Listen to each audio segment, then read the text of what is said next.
When Alpha Todd Ford rejected me in front of 500 witnesses at the Moonstone ceremony, I did something no rejected mate had ever done in 3 centuries of werewolf history.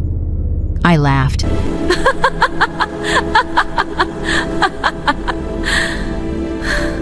Not the bitter laugh of a broken heart, not the manic laugh of someone losing their mind, the genuine, relieved laugh of someone who just dodged the worst mistake of their life. And when he demanded to know what was so funny, and I said the words that would haunt him for the rest of his existence. "Thank you for rejecting me, Alpha. I was wondering how to tell you I already found someone better." The silence that followed was delicious. But to understand why his rejection was the best thing that ever happened to me, we need to go back 6 months. Back to when I was still pretending to be someone I wasn't. Back to when the moon goddess herself assigned me the mission that would change everything. Back to the day I met the wolf who thought he was too good for me and never realized I was investigating whether he deserved to keep breathing. Before we dive into how I destroyed an arrogant alpha's entire world, smash that like button and subscribe if you believe manipulative wolves deserve divine justice. And drop a comment telling me, would you have the courage to laugh at rejection, or would you let him see you break? Let's find out together. Chapter 1. The Assignment. At the divine realm smelled like starlight and honey, which sounds poetic until you've spent 3 centuries living there. Then it just smells like work. I stood in the Hall of Eternal Judgment, silver armor gleaming under celestial light, while the moon goddess herself reviewed my latest mission report. My partner leaned against a marble pillar nearby, his dark eyes tracking my nervous finger tapping against my thigh. "Stop fidgeting, Brandy," he said without looking at me. "You completed the mission perfectly." "Easy for you to say, Raziel," I muttered. "You're not the one who had to pretend to be a tavern wench for 6 months, while that corrupt alpha tried to—" "Silence!" The moon goddess's voice cut through our banter like silver through silk. She looked up from the glowing report, her ageless face unreadable. "Divine Enforcer Brandy Connor, your work on the Southern Territories investigation was exemplary. Alpha Bernard Decker has been stripped of his position and is currently serving his sentence in the Mirror Realm." I straightened, trying not to preen. 300 years as a divine enforcer, and her praise still made me feel like a puppy getting a treat. "However," she continued, and my stomach dropped. Nothing good ever followed that word. "We have a problem that requires your specific talents." Raziel pushed off the pillar, moving to stand beside me. We'd been partners for 200 years, lovers for 150, and officially mated for 73. The bond between us hummed with his sudden alertness. "What kind of problem, Your Grace?" he asked. The moon goddess waved her hand, and the air shimmered. Images formed in the space between us. Wolves, ceremonies, rejection scenes that made my chest ache with phantom pain. "The Northern Territories," she said. "Alpha Todd Ford, age 32, powerful, politically connected, and according to 17 separate complaints filed with the Divine Registry, a serial mate bond abuser." I leaned forward, studying the images. Todd was handsome in that generic alpha way. Strong jaw, broad shoulders, the kind of calculated charm that made people overlook red flags. But his eyes bothered me. Cold. Assessing, like he was always calculating the value of everything around him. "Serial abuser?" I asked. "How many mates are we talking about?" "6 confirmed rejections," the goddess replied. 3 suspected deaths by suicide in the aftermath. And a pattern that suggests he's not rejecting mates out of fear or incompatibility. "Then why?" Raziel's voice had gone cold in that way that meant he was already planning someone's punishment. The moon goddess's expression darkened. "We believe he's using the mate bond as a weapon.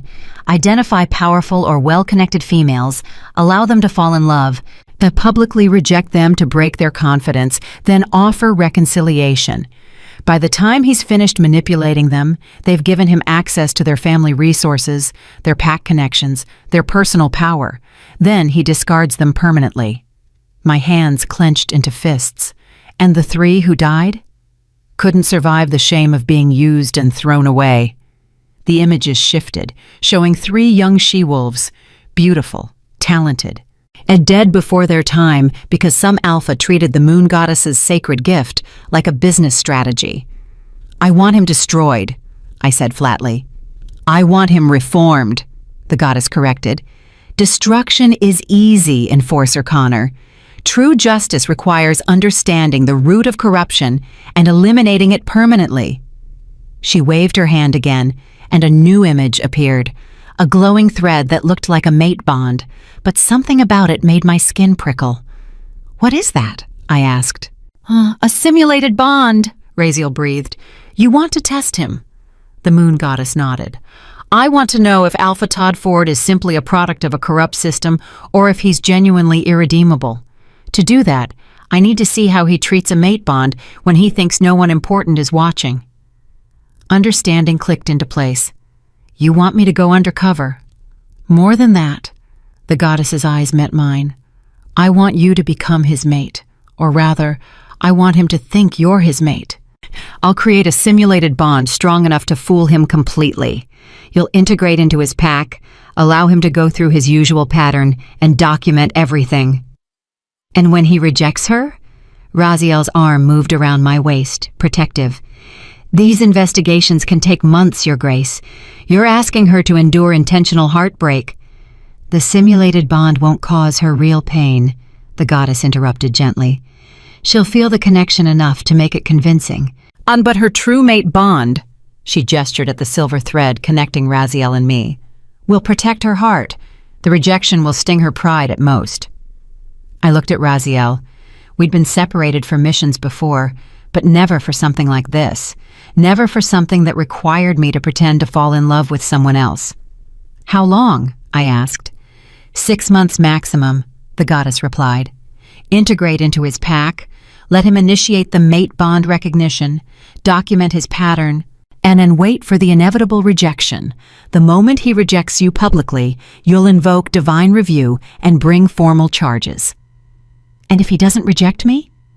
The question felt stupid, even as I asked it. The goddess had shown me 6 previous victims. Of course he'd reject me, but she smiled anyway. Then perhaps there's hope for him after all, though based on his pattern, I'm not optimistic. Raziel's jaw was tight. I don't like this. You don't have to like it, I said, turning to face him. But it's the job. The job doesn't usually require you to let some alpha court you while I watch from the shadows. You won't be watching from the shadows. The moon goddess's voice carried a hint of amusement. You'll be stationed in the Northern Territories as my official divine observer, completely separate from Enforcer Connor's investigation. If Alpha Ford is as corrupt as we suspect, having a high-ranking divine commander in his territory will make him nervous. And nervous wolves make mistakes. Raziel looked like he wanted to argue, but 3 centuries of service had taught him when the goddess's mind was made up. When do we start? I asked. Tonight. She waved her hand, and my silver armor dissolved, replaced by simple traveling clothes. You'll need a cover story. I'm thinking a minor pack member from the Western Territories, seeking a fresh start after a family dispute. No obvious power, no significant connections. Exactly the kind of wolf Alpha Ford would underestimate. And then exploit, I said bitterly. Precisely. The goddess moved closer, placing her hand over my heart. Divine energy flooded through me, and I gasped as something settled into my chest. The simulated bond. It felt real enough to be convincing, but hollow compared to the solid, warm presence of my true mate bond with Raziel. There, she said softly. To everyone else, including Alpha Ford, you'll register as an unmated she-wolf. And the bond will activate when you meet him, and he'll feel the pull just as strongly as you pretend to. But remember, Brandy, no matter what he says or does, your real mate is standing right here. Raziel pulled me close, pressing his forehead to mine. 6 months, he whispered. And then we bring him to justice. 6 months, I agreed. I can handle 6 months of pretending to be normal. You've never been normal a day in your life, he said with a slight smile. That's why I love you. The moon goddess cleared her throat delicately. If you're quite finished being adorable, Enforcer Connor has a pack to infiltrate. I straightened, falling back into professional mode. What's my objective timeline? Arrive in the Northern Territories tomorrow. Alpha Ford is hosting a moonstone ceremony in 3 weeks. That's where he typically identifies potential mates. Attend the ceremony, let the simulated bond activate. Oh, and document everything that follows. She paused, her expression growing serious. But Brandy? Be careful. I've investigated corrupt alphas before, but something about this one troubles me. His pattern is too calculated, too precise. Either he's naturally gifted at manipulation, or someone taught him these techniques. You think there's a larger conspiracy? Raziel asked sharply. I think Alpha Todd Ford might be a symptom of a disease we haven't fully identified yet. The goddess's eyes glowed with divine power, which is why this mission is crucial. If we can understand how he operates, we might be able to prevent future alphas from following the same path. I nodded, commitment settling into my bones. This wasn't just about punishing one corrupt alpha. This was about protecting every future mate bond from being weaponized. I won't let you down. Your Grace. I know you won't, child. She smiled, and for a moment, I saw the weight of millennia in her ageless face. You never have. The world dissolved into silver light, and when it reformed, I was standing on a dirt road outside a small village. The sign at the entrance read, "Welcome to Pine Haven, Northern Territories." Behind me, I felt Raziel's presence materialize. He was dressed in the formal robes of a divine commander, dark and intimidating and absolutely magnetic.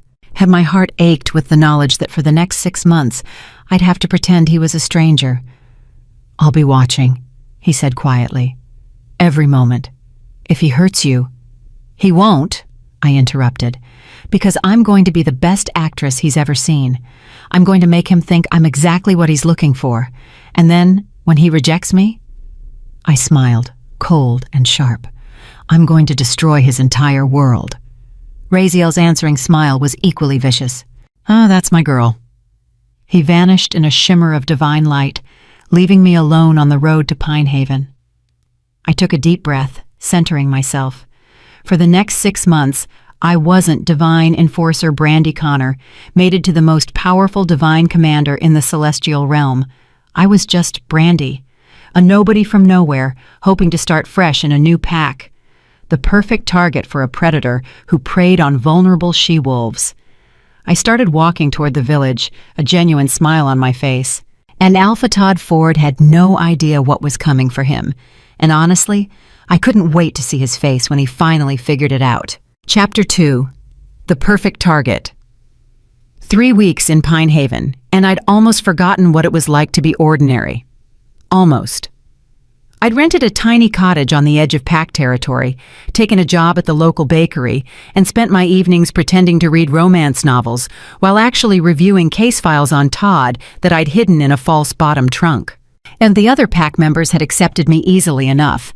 A quiet she-wolf recovering from family troubles wasn't unusual in border territories where wolves came to start over.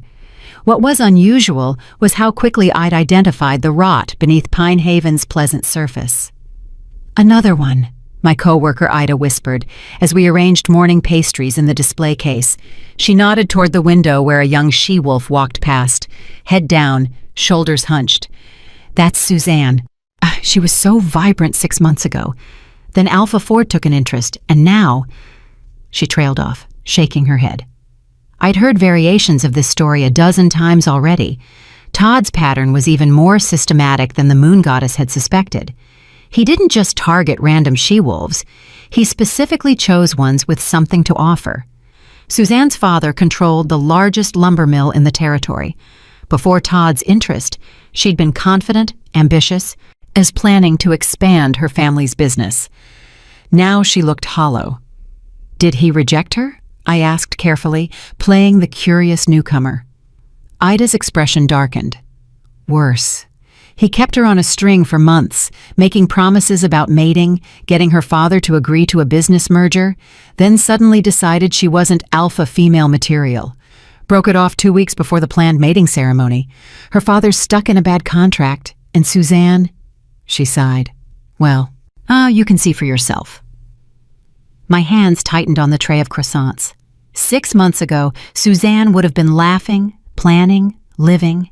Now she was a ghost because some alpha had calculated exactly how to extract maximum value while inflicting maximum damage. That's horrible, I said, and meant it. That's politics, Ida corrected bitterly. Alpha Ford is brilliant, powerful, and destined for great things according to the council. If a few she-wolves get hurt along the way, she shrugged, the pack survives. That's what matters.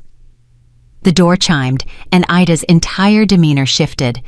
Good morning, Alpha, she called out, voice suddenly bright and respectful. I turned, and the simulated mate bond hit me like a lightning strike.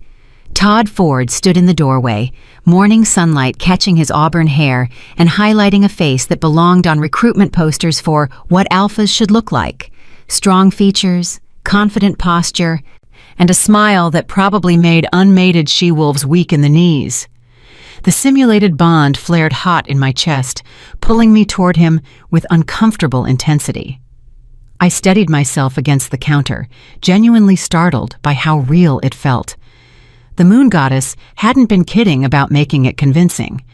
Todd's head snapped toward me, his eyes widening slightly. He felt it too. Well, he said slowly, moving closer with predatory grace, I don't believe we've met. Oh, I'm Alpha Todd Ford. He extended his hand, and I noticed how his gaze swept over me, assessing, calculating, pricing me like merchandise. I took his hand, letting my own hand tremble slightly. Playing the overwhelmed nobody was easier when the simulated bond was making my heart race. Brandy Connor, Alpha. I just moved here a few weeks ago. Brandy. He said my name like he was tasting it. From? Western Territories, I replied, using my cover story. I needed a fresh start after some, family complications. His smile widened. This was exactly what he looked for. Isolated she-wolves with no local support network. Easy to manipulate. Well, you've chosen an excellent pack for fresh starts. Pine Haven takes care of its own. Unless they're inconvenient, I thought, but smiled shyly instead. Everyone's been very welcoming. I'm hosting a moonstone ceremony this Friday, he said, still holding my hand a beat too long. It's a pack tradition, the full moon, formal introductions, as a chance for unmated wolves to meet. You should attend. The moonstone ceremony, where he traditionally discovered his mate bonds and began the courtship phase of his pattern. Right on schedule. I wouldn't want to intrude, I said, playing uncertain. Nonsense. His thumb brushed across my knuckles, and I felt the simulated bond pulse in response. His eyes darkened slightly. He definitely felt it too. I insist. In fact, I'd be honored if you'd save me a dance. Behind the counter, Ida's expression had gone carefully neutral, but I caught the flash of pity in her eyes. She thought I was about to become Todd's next victim. She had no idea I was about to become his worst nightmare. I'd like that, Alpha, I said softly. Todd, he corrected with a charming smile. We're not formal here, Brandy. At least, not among friends. He released my hand, ordered coffee and pastries with easy confidence, and left with a final smile that was probably meant to be reassuring, but felt calculated instead. The moment the door closed, Ida grabbed my arm. Listen to me very carefully, she said urgently. Whatever you just felt, that pull, that connection, ignore it. What do you mean? I've seen that look on his face before. Her grip tightened. 6 times before, to be exact. He's interested, Brandy, and when Alpha Ford becomes interested in a she-wolf, it never ends well. I let concern show on my face. But the mate bond doesn't matter, she interrupted. Trust me, whatever he's offering, the price is higher than you want to pay. This was valuable intelligence. Pack members warning newcomers meant Todd's pattern was well known enough to generate protective instincts, yet he continued operating with impunity.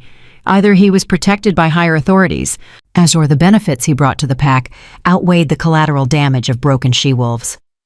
I appreciate the warning, I said carefully. But maybe I'm different? Ida's laugh was hollow. That's what they all think, honey. That's what they all think. The rest of the week passed in a blur of preparations. I reported to Raziel each night through our private bond link, careful to only communicate when I was alone in my cottage. He took the bait I sent on Tuesday night. A moonstone ceremony this Friday. He's already started the charm offensive. Are you safe? Raziel's presence in my mind was warm, concerned, and deeply unhappy with this entire mission. Completely. The simulated bond is working perfectly, strong enough to be convincing, but hollow compared to ours. It's like the difference between candlelight and the sun.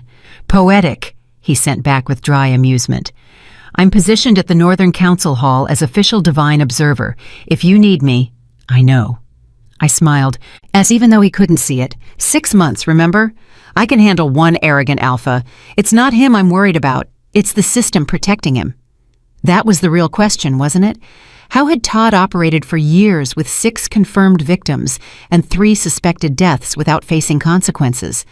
Someone was shielding him. We just had to figure out who and why. Friday arrived with perfect ceremony weather. Clear skies, warm evening, and then a full moon rising over the Pack Commons, where Todd had arranged an elaborate outdoor celebration. Lanterns hung from trees, tables groaned under feast preparations, and unmated wolves circulated with the nervous energy of people hoping tonight would change their lives. I dressed carefully, nice enough to fit in, but not so elaborate that I'd stand out. The goal was to be memorable to Todd while remaining forgettable to everyone else, the perfect target. "Oh, Brandy!" a familiar voice called out, and I turned to find Holly McGrath, another bakery coworker, waving me over. "You look beautiful. Come meet some people." She introduced me to a cluster of young wolves, and I fell easily into small talk while keeping one eye on Todd. He worked the crowd with practiced ease, stopping to chat with important pack members, accepting congratulations on the ceremony's success, and somehow making everyone feel like they had his complete attention. He was good, dangerously good. The mate bond pull intensified as the moon rose higher, and I watched Todd's eyes track across the commons until they found me. He smiled, excused himself from his current conversation, and started in my direction. "Here we go," Holly whispered. "He's coming over." "Is that bad?" I asked innocently. "That's complicated," she replied, then plastered on a bright smile as Todd reached our group. "Ladies," he said warmly, as nodding to Holly and the others before his attention settled on me. "Brandy, you came." "You invited me," I replied with a shy smile. "I wouldn't miss it." "Walk with me?" He extended his arm, and I took it, feeling the simulated bond sing with false recognition. Around us, I noticed pack members watching with expressions ranging from excitement to concern to resignation. They all knew what happened to she-wolves who caught Todd's attention, and they were powerless to stop it. We walked toward the edge of the commons where it was quieter, away from the music and laughter. The moon hung heavy and full overhead, bathing everything in silver light. "Can you feel it?" Todd asked quietly. "The bond?" I let myself tremble slightly. "Is that what this is? I'm not experienced with mate bonds." His smile widened. I just confirmed I was as naive as he hoped. "It's rare," he said. "The moon goddess doesn't grant these connections lightly. When you feel this pull, this recognition." He stopped walking, turning to face me with an expression of wonder that would have been touching if I didn't know it was performance. "It means something, Brandy." "What does it mean?" I asked, playing the hopeful innocent perfectly. "It means," he said, reaching up to tuck a strand of hair behind my ear, "that perhaps the moon goddess brought you to Pine Haven for a reason." The simulated bond pulsed, and I let him see the effect in my eyes, the dilation of pupils, the catch in my breath, all the physical signs of attraction that he was expecting. "I came here to start over," I whispered. "I never expected to find this." "Neither did I," he lied smoothly, "but I'm grateful for it." He leaned in slowly, giving me time to pull away, and when I didn't, he kissed me. It was technically proficient, he'd clearly practiced, but completely empty. Like kissing a beautiful statue. The simulated bond tried to convince me it meant something, but underneath, and I felt nothing but cold assessment. When he pulled back, his eyes searched my face. "Stay close to me tonight," he said. "I want to introduce you to some people, important people." And there it was, the beginning of his pattern. Public acknowledgement of the bond, integration into his social circle, making me visible enough that the eventual rejection would carry maximum humiliation and impact. "I'd like that," I said, letting adoration bleed into my voice. We returned to the celebration, and Todd was true to his word. He introduced me to council members, business leaders, influential PAC families. Each introduction was carefully calculated. He positioned me as someone he was seriously considering, making sure everyone knew we were bonded, building the narrative that would make the rejection devastate my social standing when it came. Across the commons, I caught a glimpse of Raziel in his divine commander robes, ostensibly observing the ceremony as part of his official duties. Our eyes met for the briefest moment, and I felt his fury through our real bond. Watching me play the smitten fool with another male was killing him.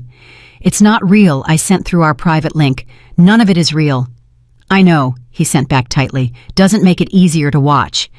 I forced my attention back to Todd, who was explaining PAC politics to me, with the patient air of someone educating a child. He thought I was absorbing every word with wide-eyed fascination, as I was actually cataloging every manipulation technique, every subtle put-down disguised as teaching, every way he positioned himself as my superior while making me grateful for his attention. By the end of the evening, I'd been thoroughly integrated into his world. PAC members now knew me as Todd's mate. Though no official announcement had been made, I'd been introduced to his inner circle, who'd assessed me with the same calculating eyes as their alpha. And I'd successfully played the role of the overwhelmed nobody who couldn't believe her good fortune. "Let me walk you home," Todd said as the ceremony wound down. "You don't have to. I want to." His hand settled on the small of my back, possessive. "Besides, we should talk about what happens next." We walked through quiet streets toward my cottage, and Todd outlined his expectations. "The bond needs time to strengthen," he explained. "We'll court properly, dinners, PAC events, yet getting to know each other. I want to make sure we're compatible before making any permanent decisions." Translation. He needed time to identify what he could extract from me and to break down my confidence until I'd give him anything he wanted. "Of course," I agreed. "I want to do this right." "Good." We'd reached my cottage, and he smiled down at me. "You're special, Brandy. I felt it the moment you walked into that bakery. I think you might be exactly what I've been looking for." The lie was so smooth, so practiced, so utterly convincing that if I'd actually been the person I was pretending to be, I would have melted. Instead, I smiled adoringly and said, "I hope so." He kissed me goodnight, another technically perfect but emotionally empty performance, and walked away whistling. I waited until he was out of sight, then entered my cottage and locked the door. The moment I was alone, and I pulled out my hidden case files and began documenting everything. Every word, every gesture, every calculated move. A soft shimmer of light announced Raziel's arrival. He appeared in my living room, still in his divine commander robes, face tight with barely controlled emotion. "Tell me you're okay," he demanded. "I'm perfect." I moved into his arms, letting the real mate bond wash away the hollow feeling the simulated one left behind. "He's following the pattern exactly. 6 months from now. I'll have enough evidence to not just charge him, but to dismantle whatever system has been protecting him." 6 months of watching him touch you, Raziel said quietly. 6 months of pretending you're his. 6 months of him thinking he's winning, I corrected, while I document every crime, every manipulation, every wolf he's destroyed. And then? I smiled against his chest. Then I get to watch his face when he realizes he didn't seduce a nobody, and he courted his own destruction. Raziel's arms tightened around me. "Promise me something. Anything." promise me that when this is over, when he's brought to justice and the mission is complete, we take a century off. Just us. No investigations, no corrupt alphas, no saving the world. Just us. I pulled back enough to look up at him. A century sounds perfect. He kissed me then, and the difference between his kiss and Todd's was the difference between sunlight and shadow. Real, warm, alive. When we finally pulled apart, I was smiling. 6 months, I said. I can endure anything for 6 months. 6 months, he agreed. And then that arrogant alpha learns what happens when you mistake a divine enforcer for prey. He vanished in a shimmer of divine light, leaving me alone with my case files and my thoughts. Outside, the moon hung full and bright overhead. The moon goddess watching, waiting, trusting me to bring justice to the wolves Todd had destroyed and the ones he planned to destroy next. I pulled out a fresh page and began writing. Day 1 of official investigation. Subject has taken the bait. Pattern recognition confirmed. Proceeding to Phase 2. Courtship and intelligence gathering. Predicted rejection timeline, 4 to 6 months. Evidence collected. Initial manipulation tactics. Public bond acknowledgement for maximum future humiliation impact. On possessive behavior establishing control. Personal assessment. Subject is skilled, confident, and utterly convinced of his superiority. He has no idea he's being investigated. Recommendation: proceed with caution. This alpha is more dangerous than previous targets. I closed the file and looked out the window at the peaceful town of Pinehaven, where broken she-wolves walked with hollow eyes, and no one stopped the predator in their midst. Not yet. But soon, very soon, an alpha Todd Ford would learn that the moon goddess didn't just create mate bonds, she also created wolves like me to protect them. Chapter 3. The pattern emerges. 2 months into the courtship, and I had enough evidence to fill 3 case files. Todd was a masterclass in psychological manipulation. He'd started with grand gestures, expensive dinners, public displays of affection, introducing me to every influential wolf in the Northern Territories. Everyone now knew me as Todd's mate, though he'd been careful never to make it official, always keeping one foot out the door. Then came the subtle erosion. You know, "Oh, Brandy," he said over dinner at the Territory's finest restaurant, "that dress is lovely, but perhaps something more sophisticated next time. When you're with me, people notice. We want to make the right impression." I'd smiled and nodded, making note of control tactic number 47, criticism disguised as helpful advice. 3 days later, "I love how enthusiastic you are about pack politics, sweetheart, but maybe let me handle the complicated discussions. You're still learning how things work here." Control tactic number 48, intellectual diminishment masked as protection. A week after that. "I noticed you've been spending time with Ida and Holly from the bakery. They're sweet girls, but not really our caliber anymore. Perhaps you should cultivate friendships with the council members' mates instead." Control tactic number 49, social isolation presented as social climbing. Each suggestion was delivered with that warm, concerned smile, and each one designed to make me smaller, more dependent, more willing to reshape myself into whatever he needed. And I played along perfectly, watching him relax as he mistook my compliance for genuine submission. What Todd didn't know was that every lunch with Ida and Holly was an intelligence gathering session. Every innocent question I asked pack members was extracting pieces of his history. Every moment he thought I was being a good little mate, I was building a case that would bury him. "Well, he's done this before, hasn't he?" I asked Ida one afternoon at the bakery. We were alone in the back room, and I'd carefully positioned the conversation to seem like worried suspicion rather than investigation.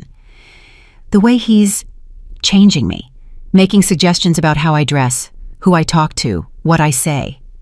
Ida's expression went carefully neutral. "Oh, what makes you ask that?" "Because Suzanne warned me yesterday." That was true. The hollow-eyed she-wolf had pulled me aside at the market with desperate urgency. She said Todd did the same thing to her, started wonderful, then slowly made her feel like she needed to be someone else to deserve him. "And then he rejected her anyway," Ida finished quietly. "Yes, that's his pattern." "How many?" I asked, letting my voice shake. "How many others were there?" Ida sighed, and glancing toward the front of the bakery to make sure we were still alone. 6 that I know of personally, probably more before I moved here 5 years ago. 6, I repeated, genuine anger bleeding into my tone. And no one stopped him? How? Ida spread her hands helplessly. He's the alpha, Brandy. Powerful, politically connected, brings prosperity to the pack. And technically he's not breaking any laws. Courting someone and then deciding they're not compatible isn't a crime. But the way he does it is cruel, manipulative, and destroys she-wolves' confidence. I know. Ida's voice was bitter. But cruelty isn't illegal. The council sees 6 rejected courtships, not 6 broken wolves. They see an alpha who's selective about his mate, not a predator who's systematically destroying females for profit and power. I filed that information away, as the council's complicity, whether through ignorance or willful blindness, was part of the system protecting Todd. They benefited from his political acumen and economic contributions enough to overlook the collateral damage. What happened to them? I asked. The 6 he rejected? Ida's expression darkened. Suzanne you've met, she's a shadow of who she was. Melinda moved to the Eastern Territories to escape the shame. Blanca threw herself into her family business and refuses to even look at males anymore. Paige, she paused. Paige tried to end her life. She survived, barely, and now lives with her parents under constant supervision. My hands clenched. 4 she-wolves accounted for. And the other 2? Jamie and Isabel. Ida's voice dropped to barely a whisper. They didn't survive. The temperature in the room seemed to drop. What happened? Jamie walked into the forest one night and never came back.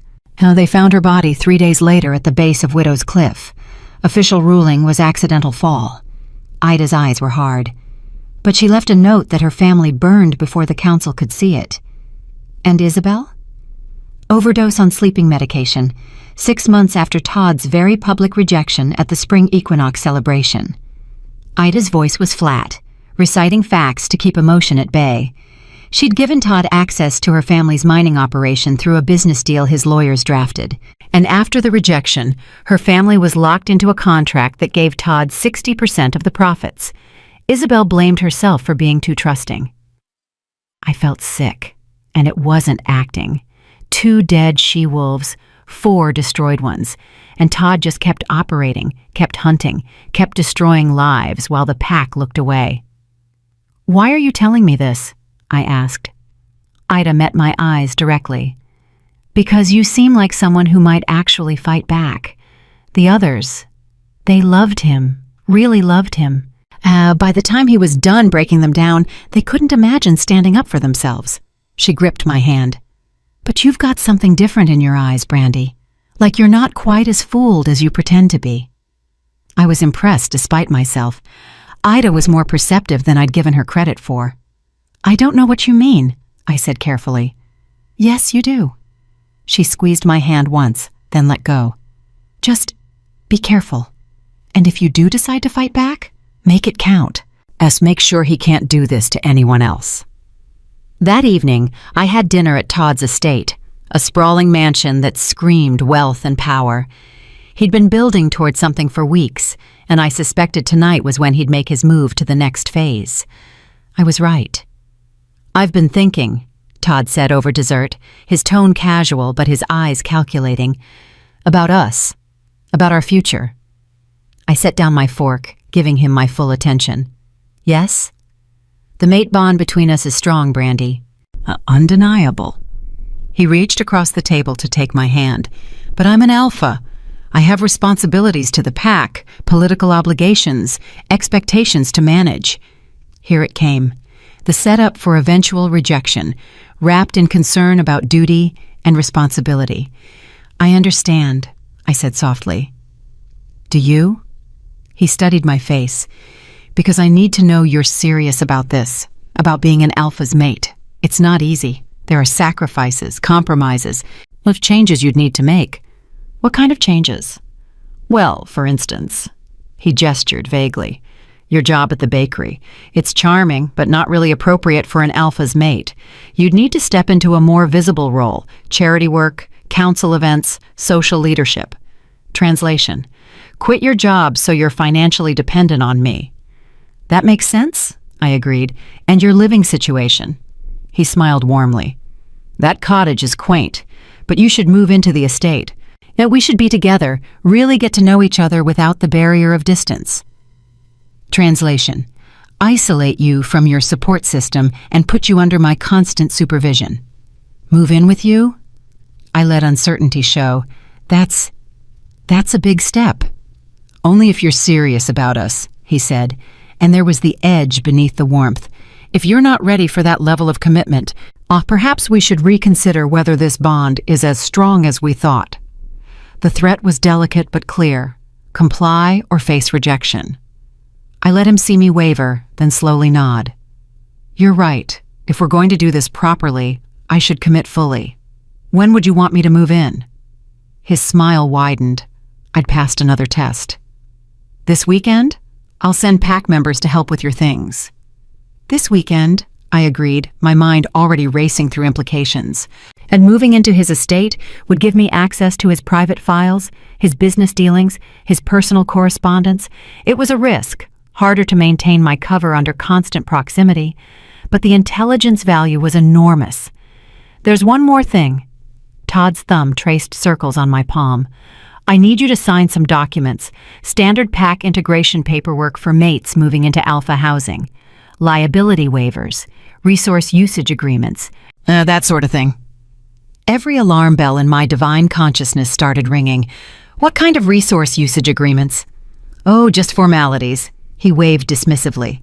If you're living in the estate using pack resources, there need to be official records. And if things don't work out between us, he paused delicately. Well, we want to make sure there are no messy financial entanglements. There it was, as the contract that would give him legal claim to anything I brought into the relationship while protecting his own assets. The same contract that had trapped Suzanne's father in that exploitative lumber deal. The same type of agreement that had cost Isabel's family their mining operation. That seems reasonable, I lied. Should I have a lawyer review them? If you'd like, though it's really not necessary. His tone was just slightly cooler. Unless you don't trust me? The subtle accusation. Doubt him, and prove you're not committed to the relationship. No, of course I trust you. I squeezed his hand. I'll sign whatever you need. His warmth returned immediately. Excellent. I'll have my lawyer prepare the documents. We'll make it official this weekend when you move in.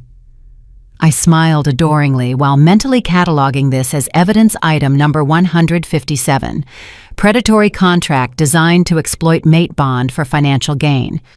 We finished dinner with Todd outlining his vision for our future. A future that involved me becoming progressively smaller, quieter, and more dependent, while he absorbed whatever value I could provide before the inevitable rejection. When he walked me to the door, he kissed me with the same technically proficient but emotionally empty passion I'd grown accustomed to.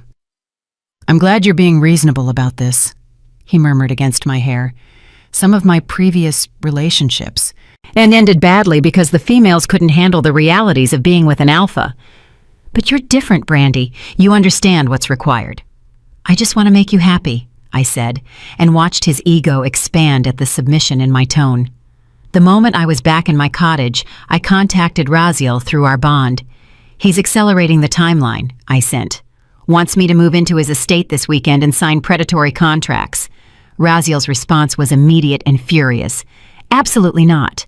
That's too dangerous. It's perfect, I countered. Access to his private files, ability to document everything, and he's so confident right now that he's getting sloppy. He practically admitted to previous relationships ending badly. That's the closest thing to a confession we've gotten. Brandy, I can handle this. I pushed reassurance through our bond. 2 more months maximum. He'll reject me right before whatever major event he's planning, probably the summer solstice celebration. Public humiliation for maximum impact, just like his pattern. I'll have the contracts he makes me sign, testimony from previous victims, and documentation of his entire operation. And if something goes wrong, then my divine commander mate materializes and reminds everyone why they should fear celestial justice, I sent with grim humor. But it won't come to that. Todd is so convinced he's smarter than me. He has no idea he's building his own cage. I felt Raziel's reluctant acceptance through our bond. 2 months, then we end this, mission complete or not. Deal. After he disconnected, I pulled out my case files and began documenting the evening. Every manipulation tactic, every contract clause designed to exploit vulnerable she-wolves, every piece of evidence that would prove Todd wasn't just a cruel alpha. He was a systematic predator who'd weaponized the sacred mate bond for personal gain. Tomorrow, I'd pack my few possessions and move into the estate. I'd sign whatever predatory contracts his lawyers prepared, making sure to get copies for evidence. I'd play the devoted mate while cataloging every crime. And in 2 months, when Todd stood in front of the pack to publicly reject me, confident that he'd broken another she-wolf and expanded his power, I'd reveal exactly who and what I was. I'd invoke divine review with 300 years of enforcer authority, and I'd make sure that every wolf he'd destroyed got to watch him face justice. Outside my window, the moon was waning toward dark, but in 2 months, it would be full again. Full and bright and perfect for the goddess's justice to finally come down on Alpha Todd Ford's arrogant head. I smiled and kept writing. The predator had no idea he was already caught in the trap. He just hadn't felt it close yet. Chapter 4.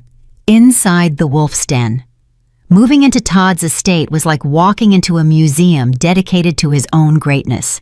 Every wall displayed awards, commendations, and photographs of Todd with various dignitaries. His office contained enough leather-bound books on leadership and strategy to stock a library, all arranged for maximum visual impact. Oh, even the guest rooms, now being converted into our shared space, were decorated in a style that screamed successful alpha rather than comfortable home. "What do you think?" Todd asked, watching me survey the master bedroom with its enormous 4-poster bed and floor-to-ceiling windows overlooking the territory. "It's incredible," I said honestly. It was incredible, incredibly impersonal. Not like a hotel suite designed by someone who'd read about intimacy in a textbook but never actually experienced it. "I'm glad you approve." He wrapped his arms around me from behind, and I felt the simulated bond pulse weakly. 2 months of constant exposure had worn down even the goddess's artificial creation. It still fooled Todd, but I barely felt it anymore. "I want you to be comfortable here. This is your home now. Your home that you'll be thrown out of the moment you're no longer useful," and I thought, but leaned back against him with a content sigh. "Your lawyer sent over the documents," I said carefully. I looked through them, and there's a clause about financial contributions that I didn't quite understand. I'd understood it perfectly. The clause stated that any gifts, investments, or resource allocations I made during our courtship would remain Todd's property in the event of relationship dissolution. It was the same clause that had trapped Isabel's family in that mining contract. "Oh, that's just standard protection," Todd said smoothly. "You don't have any significant assets, so it doesn't really apply to you. It's more about preventing gold diggers from trying to claim pack resources if things don't work out." The casual dismissal of my worth, as the assumption that I had nothing valuable to offer, it was perfectly calculated. Make me feel grateful that he wanted me despite my supposed inadequacy. "That makes sense," I said, pulling out the signed documents from my bag. "I trust you completely." His smile was triumphant. "I knew you would. You're not like the others, Brandy. You understand what's really important."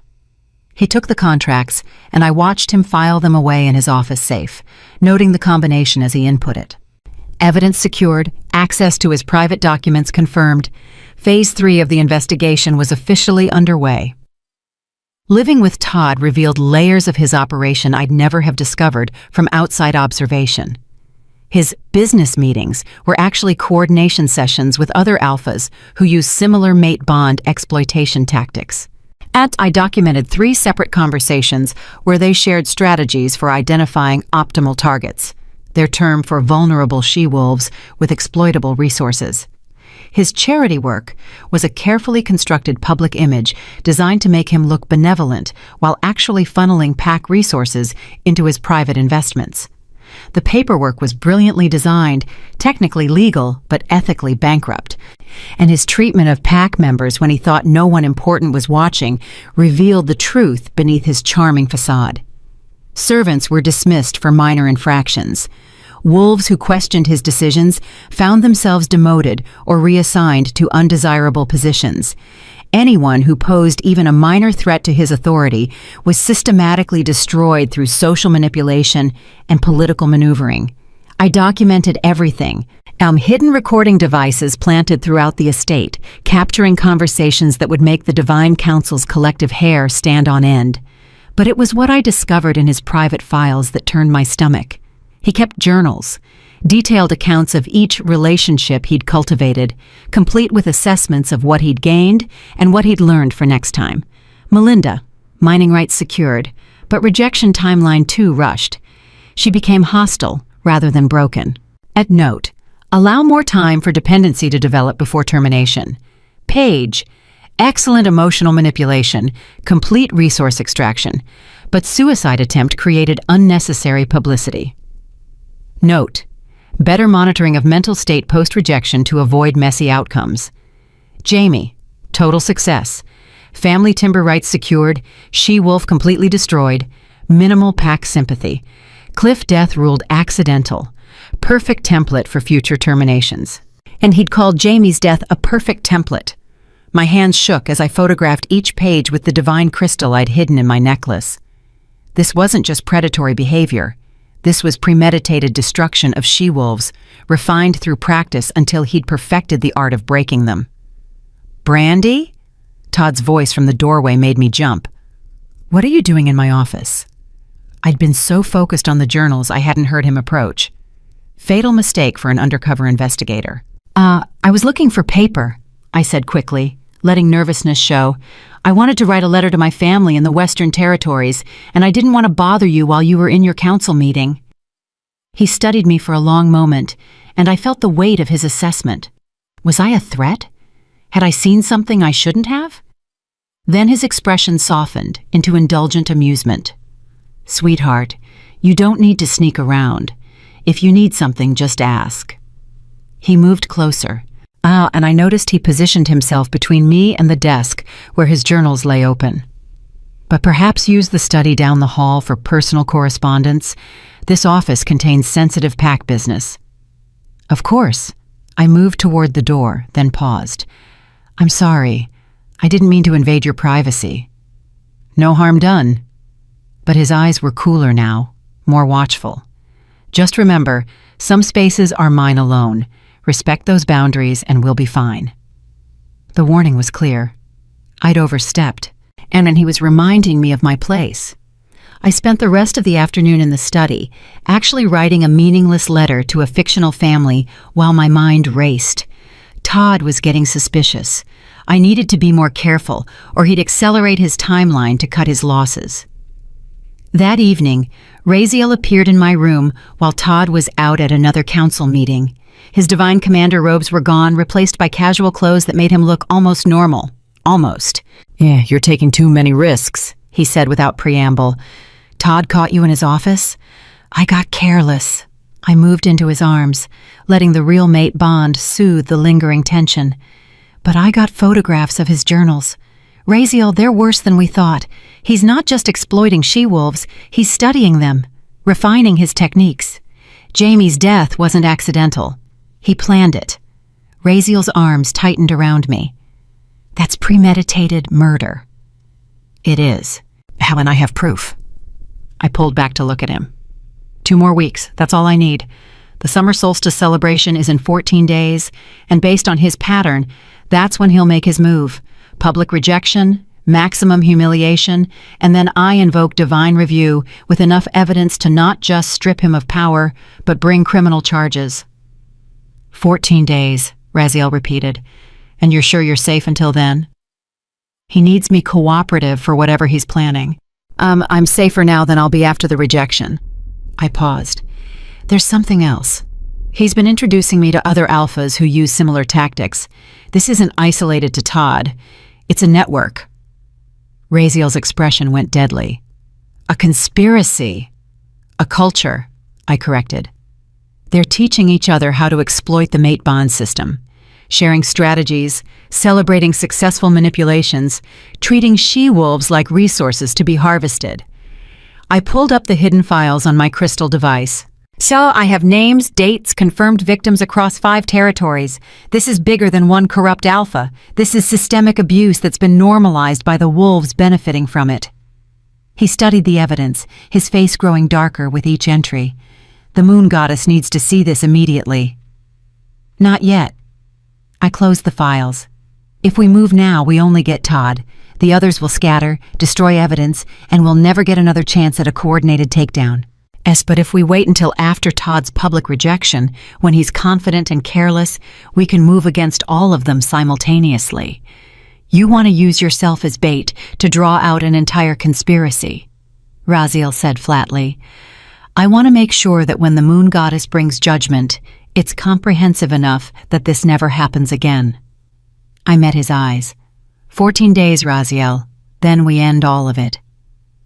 He was quiet for a long moment, then nodded reluctantly. 14 days. But I'm increasing surveillance. Any sign that you're in immediate danger, you'll intervene, I finished. I know. He kissed me then, fierce and possessive and full of barely controlled worry.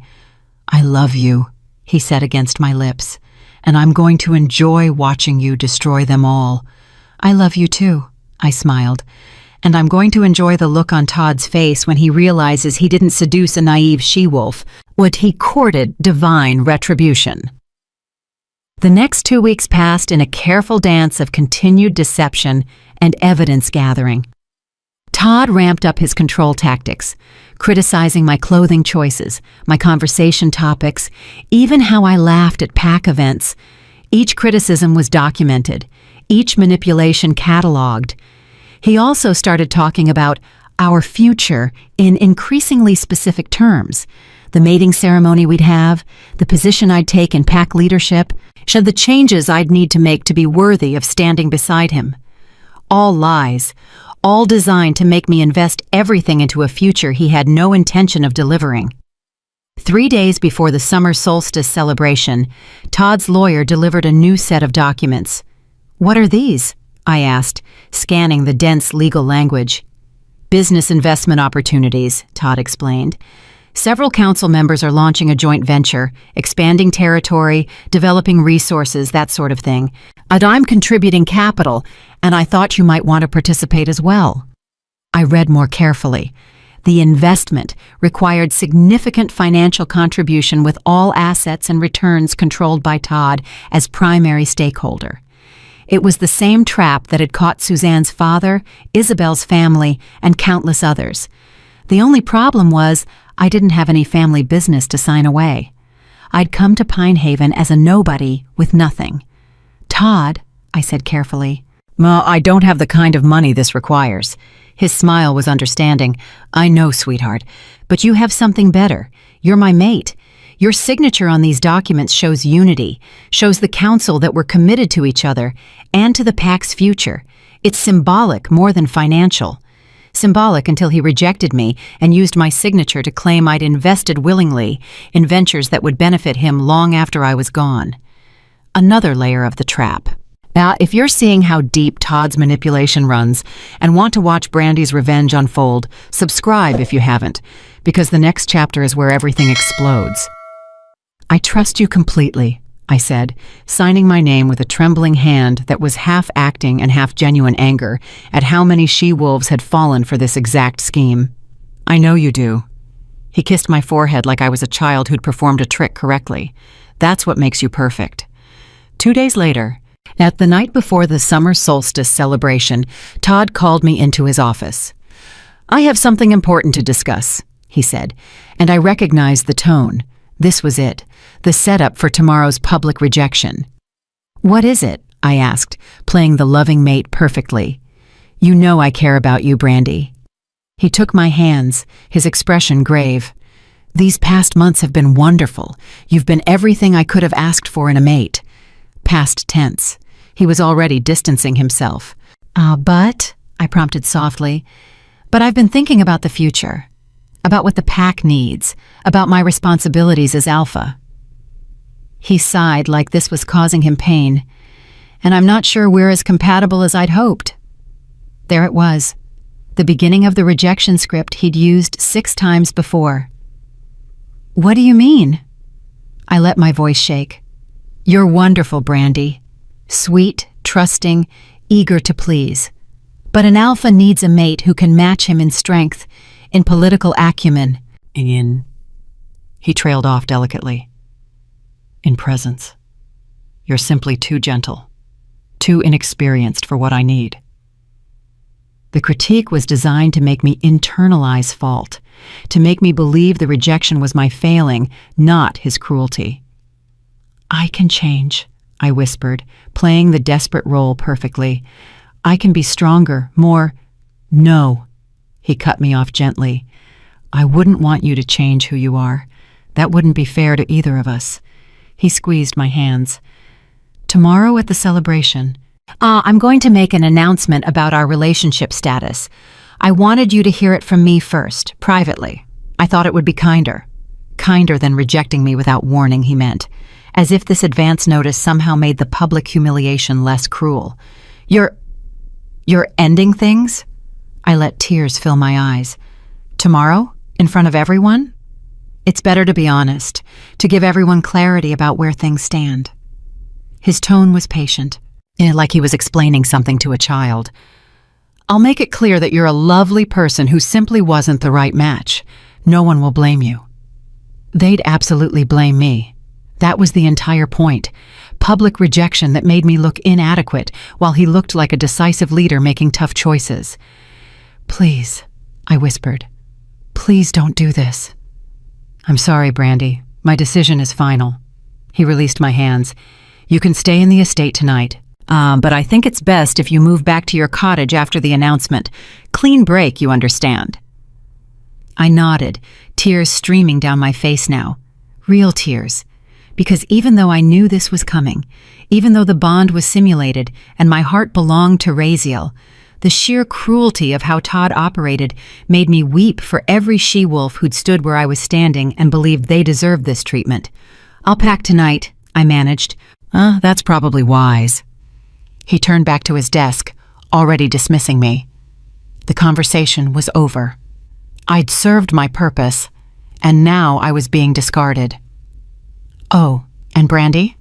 The documents you signed regarding the business investments? Those are binding regardless of our personal relationship status, just so you're aware. There was the final twist of the knife.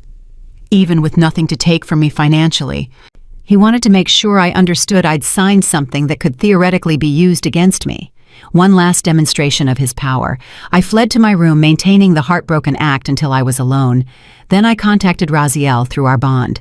It's happening. Tomorrow at the summer solstice celebration, he's rejecting me publicly. I'll be there, Raziel sent back grimly. The moon goddess is prepared. The moment he speaks those words, we move. Good. And I wiped away the tears and pulled out my evidence files. Because I've got enough documentation to bury him and his entire network. Are you ready for this? I thought about Jamie and Isabel, dead because they'd trusted the wrong wolf. About Paige, who'd tried to die because the shame was too heavy to carry. About Suzanne and Melinda and Blanca, walking through life as shadows of who they'd been. And about every she-wolf across 5 territories who'd been taught that their value was determined by an alpha's approval. I'm ready, I sent back. Let's show them what happens when you mistake divine justice for a naive she-wolf. Tomorrow, Alpha Todd Ford would stand in front of his pack and deliver the rejection he'd been building toward for months, and I would finally get to watch his world burn. Chapter 5. The Rejection. The summer solstice celebration transformed the Pack Commons into something out of a fairy tale. Thousands of fairy lights draped through ancient trees, long tables groaned under elaborate feast preparations, and wolves in formal attire circulated with champagne and carefully practiced smiles. I stood near the edge of the gathering, wearing the elegant green dress Todd had suggested I purchase for the occasion. My last performance as the devoted mate, as the final act before the curtain fell. Around me, pack members whispered, They knew something was coming.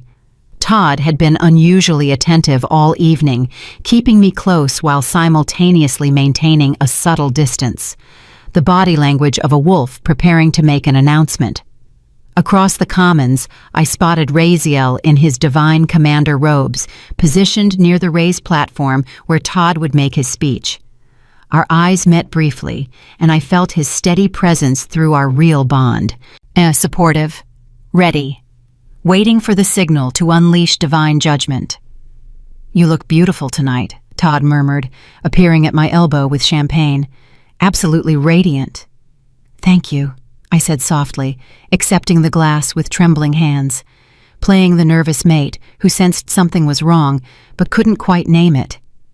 "I meant what I said last night," he continued, his voice low enough that only I could hear. "You're a lovely person, Brandy. This isn't about you being inadequate. It's about me needing something different." The pre-rejection reassurance, making sure I'd internalize the failure as mine, while he positioned himself as the regretful but decisive leader.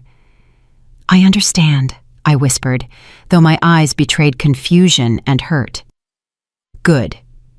He squeezed my shoulder once, then moved toward the platform where the council members were gathering. "I should make my announcement. The pack has been waiting." I watched him climb the steps, and watched how he commanded attention without even trying, watched the pack members settle into expectant silence. He was good at this, dangerously good. "My friends," Todd began, his voice carrying easily across the commons, "thank you all for joining us on this beautiful solstice evening. As your alpha, it's my privilege to celebrate with you, to share in the joy and prosperity our pack has achieved." Applause rippled through the crowd. Todd smiled, basking in the approval. "As many of you know, I've spent the past several months courting Brandy Connor." He gestured toward me, and hundreds of eyes swiveled in my direction. The mate bond between us seemed strong, and I hoped we might build a future together. Seemed. Past tense. The crowd's energy shifted as wolves realized where this was heading. "However," Todd continued, his expression grave, "I've come to realize that wanting something to work and having it actually be right are two different things. Brandy is a wonderful she-wolf, kind, trusting, eager to please. But as I've evaluated what our pack needs, what I need in a partner who can stand beside me in leadership..." He paused, letting the implication hang. "She's not good enough. I've made the difficult decision that we are not, in fact, compatible as life mates." The gasps were audible. Several pack members looked at me with pity, others with knowing expressions. They'd seen this play out before. I let shock and hurt flood my face, as let my knees buckle slightly, as if his words had physically struck me. Ida materialized at my side, supporting my elbow with an expression of helpless sympathy. "This isn't a reflection on Brandy's worth as a person," Todd went on, his voice full of carefully calibrated regret. "Sometimes the moon goddess shows us connections that teach us about ourselves, rather than connections meant to last forever. I'm grateful for our time together, and I wish her nothing but happiness in her future." The dismissal was complete. Public, humiliating, and designed to make me look like a temporary lesson, rather than a valued partner. "Therefore," Todd announced, "I formally dissolve any courtship bond between myself and Brandy Connor, effective immediately." The words hung in the air like a death sentence. Around me, wolves whispered. Some looked sympathetic, others looked relieved they weren't in my position. Yes, a few, she-wolves who'd been through this themselves, looked gutted, reliving their own rejections through mine. This was the moment. The culmination of months of investigation, the point where Todd thought he'd won completely. Time to show him how wrong he was. I stepped forward, away from Ida's supporting hand, and let the devastated expression fall from my face like a discarded mask. "Thank you," I said clearly, my voice carrying across the suddenly silent commons. Todd blinked, and confusion flickering across his features. "I'm sorry?" I said thank you, Alpha Todd. I smiled, and it wasn't the sweet, submissive smile he'd grown accustomed to. It was sharp. Dangerous. "Thank you for rejecting me. I was wondering how to tell you I already found someone better." The silence that followed was absolute. You could have heard a pin drop in the grass. Todd's face cycled through shock, confusion, and then anger. What are you talking about? I'm talking about the fact that you just made this so much easier for me. I walked toward the platform, and the crowd parted automatically. See, I've been trying to figure out the best way to tell you that our entire relationship was a lie, that I was never actually interested in you, that I've been using you this whole time. His expression darkened. You're upset. I understand, but making wild claims... Oh, I'm not upset at all. I climbed the steps to stand on the platform beside him, turning to address the assembled pack. I'm actually relieved. You see, I came to Pinehaven 6 months ago with a very specific mission. And you, Alpha Todd Ford, just completed it perfectly. Brandy, what are you... My name, I interrupted, my voice ringing with authority I'd carefully hidden for months, is Divine Enforcer Brandy Connor. I've served the Moon Goddess for 3 centuries, and I was sent here to investigate claims that you've been systematically abusing the sacred mate bond for personal gain. The crowd erupted in shocked murmurs. Todd went very still, his mind clearly racing to reassess everything he thought he knew. That's ridiculous, he said, but his voice had lost some of its confidence. You're just a spurned she-wolf making accusations. Am I? I pulled the divine crystal from my necklace, and it blazed with celestial light. Because I have 6 months of documented evidence, recorded conversations, photographs of your private journals where you detail exactly how to break she-wolves for profit, testimony from your previous victims, and contracts designed to exploit vulnerable females that you had me sign, thinking I was too stupid to understand them. The color drained from Todd's face. The mate bond you felt? I continued. Simulated. Created by the Moon Goddess herself to test whether you'd treat someone you perceived as weak and powerless with basic dignity. You failed. Spectacularly. I turned to the crowd, making sure everyone could hear. Everything Alpha Todd told you about our relationship was calculated manipulation. He never cared about me. He was following a pattern he's perfected over years.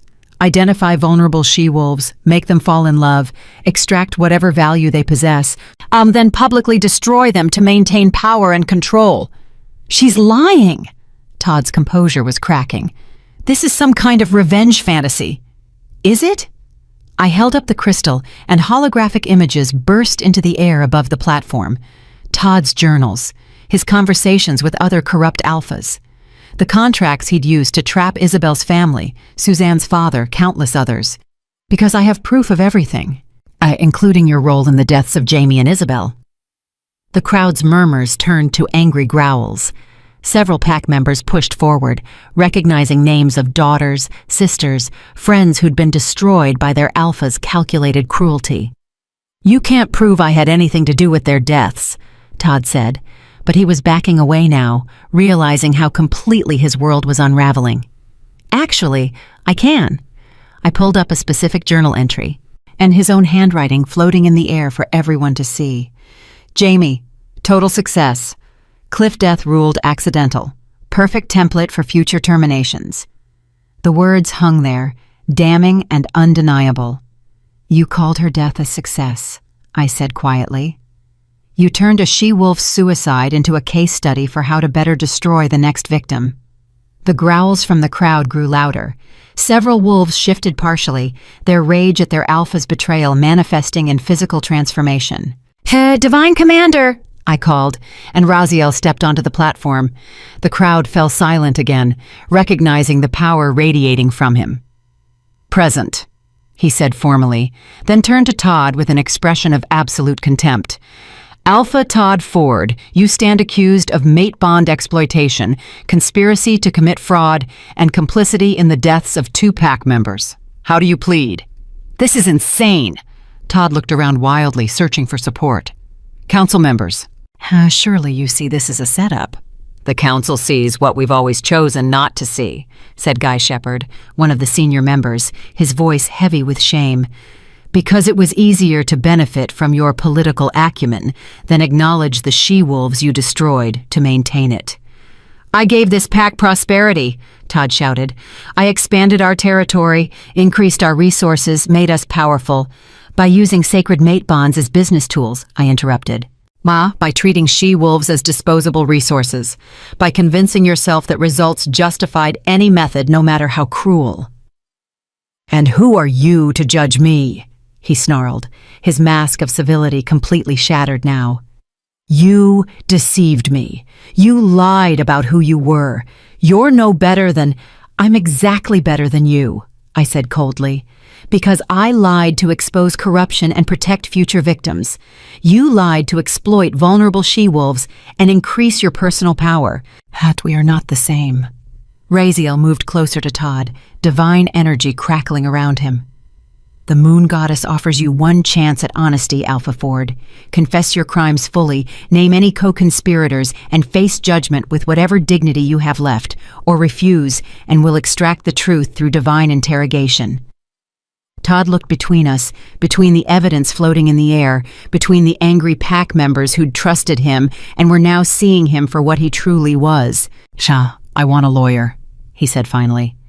"You're not under mortal law," Raziel replied. "You're under divine judgment. There are no lawyers here, only truth and consequences." For a long moment, Todd seemed to consider fighting. Then something in him broke, and he laughed, a bitter, hollow sound. "Fine. You want the truth? Yes, I used the mate bond system. Yes, I manipulated she-wolves for gain. Yes, I perfected techniques for breaking them down and extracting maximum value." He glared at me. "And I'd do it again, because that's what alphas do. We take what we need. We use the resources available to us. That's not corruption. That's survival." "That's sociopathy," I corrected. "And you just confessed to everything in front of 500 witnesses." The divine crystal pulsed, recording his words.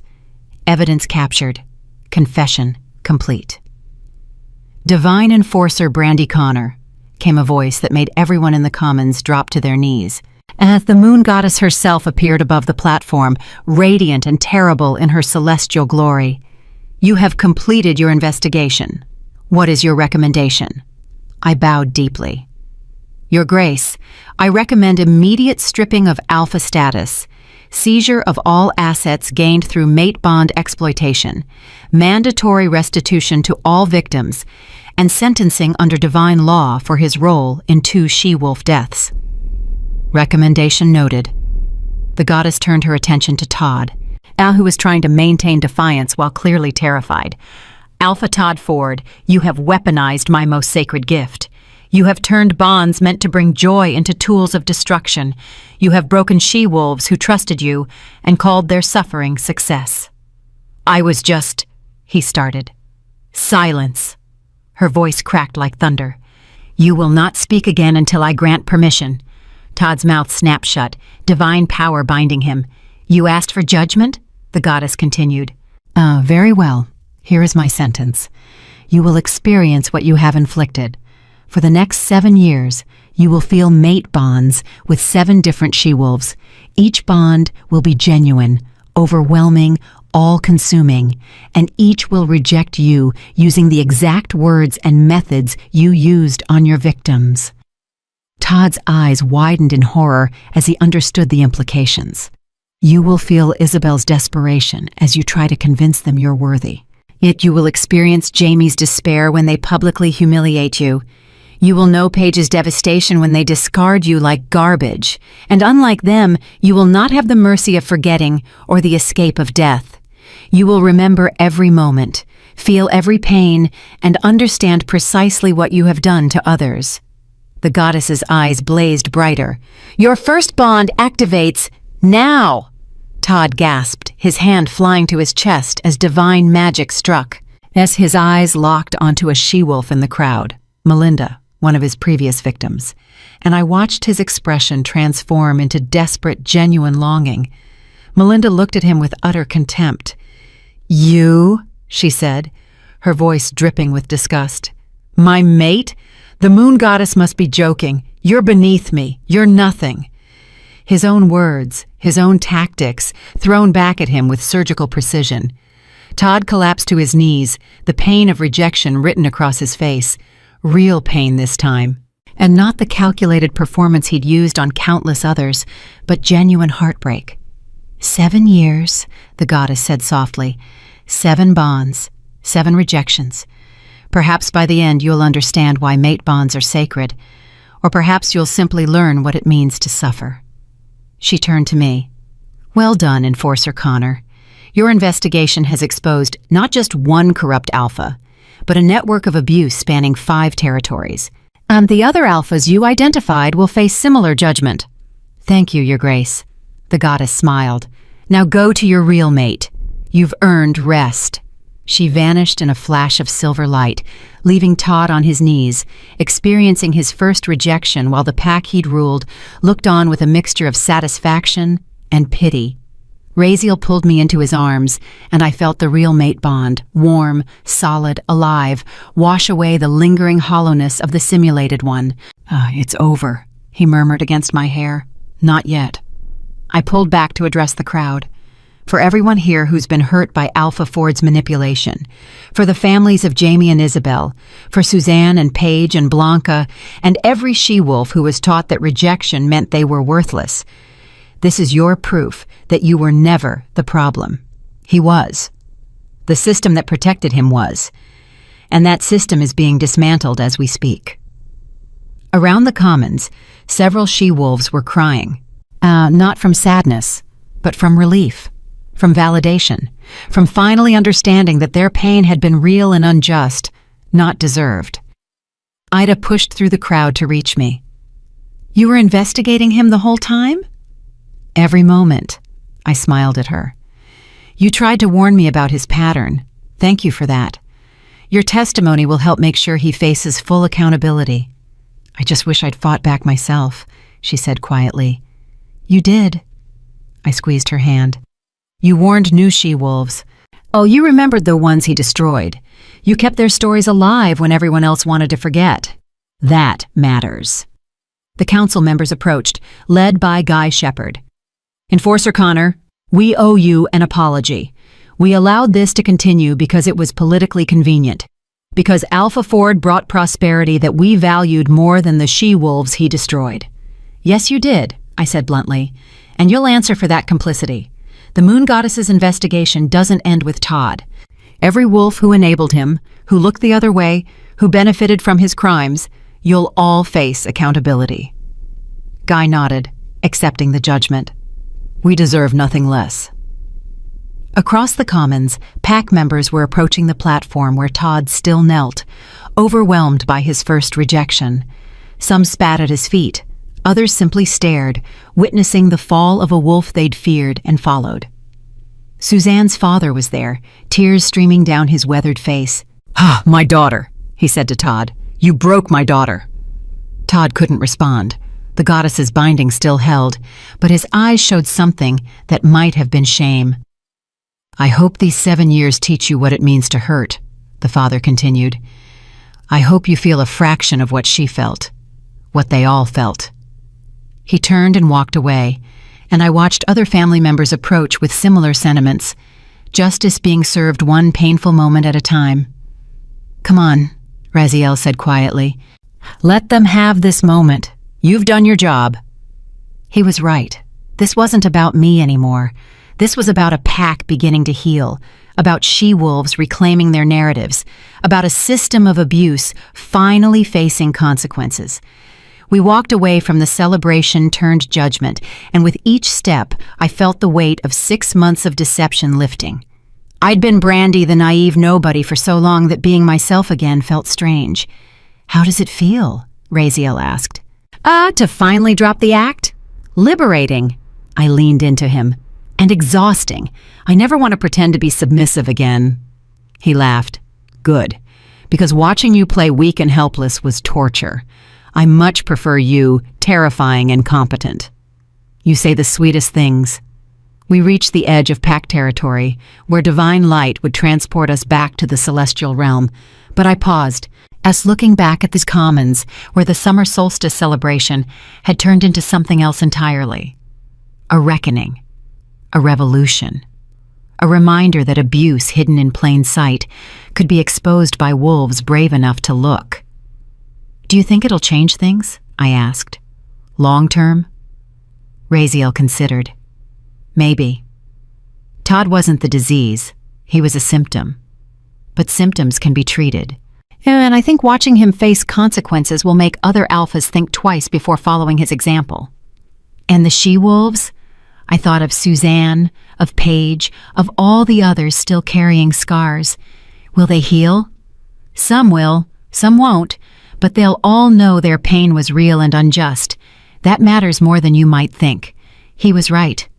Validation didn't erase trauma, but it was a necessary first step toward healing.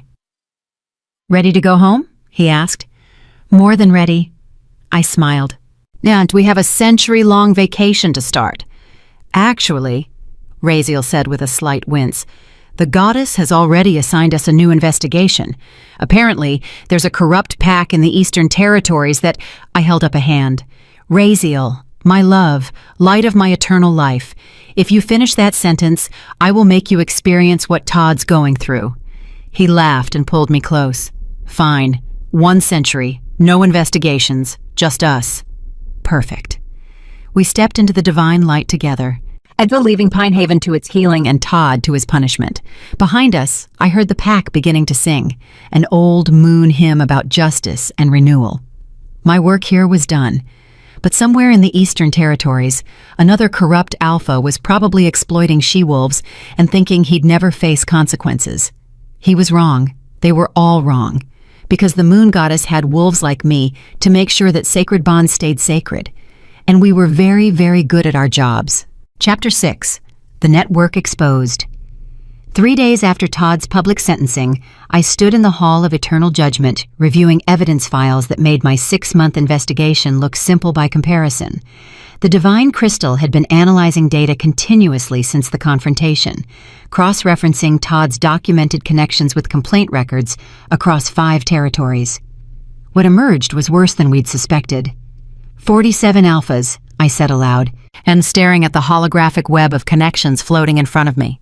47 confirmed participants in the mate bond exploitation network. Raziel moved beside me, his expression growing darker as he studied the evidence. And those are just the ones Todd directly communicated with. If we include suspected participants based on pattern recognition, the number doubles, I finished grimly. Nearly 100 alphas across the werewolf territories have been using similar tactics. Some learned from Todd. Others developed their own methods independently, but they're all connected through informal networks where they share strategies. The moon goddess materialized behind us, her presence causing the evidence files to glow brighter. "Show me the worst cases." I pulled up specific files, highlighting 3 alphas whose patterns were particularly egregious. Alpha Harold Friedman in the Eastern Territories, I began. 23 documented rejections over 15 years. 4 confirmed deaths, including 2 she-wolves who were pregnant when he discarded them. He specializes in targeting healers and empaths, wolves whose natural compassion makes them easy to manipulate. The goddess's expression hardened. "Continue." Alpha Adrian Martin in the Southern Reaches. 16 rejections, but his pattern is different. He doesn't just exploit individual she-wolves, he uses mate bond manipulation to take over entire family businesses. As 3-pack families have been bankrupted after their daughters were courted and rejected, he's essentially conducting corporate raids through romantic relationships. And the third? Her voice was cold enough to frost the air. Alpha Brian Orozco in the Western Mountains. I pulled up his file, and even Raziel flinched at what it contained. 9 rejections, but the psychological damage is extreme. He practices what his journals call extended degradation, deliberately keeping she-wolves in relationships for years while systematically destroying their self-worth. 2 of his victims are institutionalized. 3 others have completely withdrawn from pack society. He treats breaking she-wolves as a hobby. The silence that followed was heavy with divine fury. "These wolves have operated with impunity for decades," the goddess said quietly. "Why? And how did they escape notice for so long?" "Because they're protected," Raziel answered, pulling up another set of files. "Look at the council connections. Harold sits on the Regional Alpha Council. Adrian's family has hereditary seats on 3 separate governance boards. Brian's pack controls strategic mountain passes that multiple territories depend on for trade." They're too politically valuable to challenge, I added. Even when complaints were filed, they were dismissed as personal relationship issues outside council jurisdiction. The system protected them because dismantling their operations would disrupt the political and economic structures built around their power. The goddess studied the evidence for a long moment. Then we dismantle those structures. I blinked. Your Grace? If the current system protects abusers because they're politically valuable, then the system itself is corrupt and must be reformed.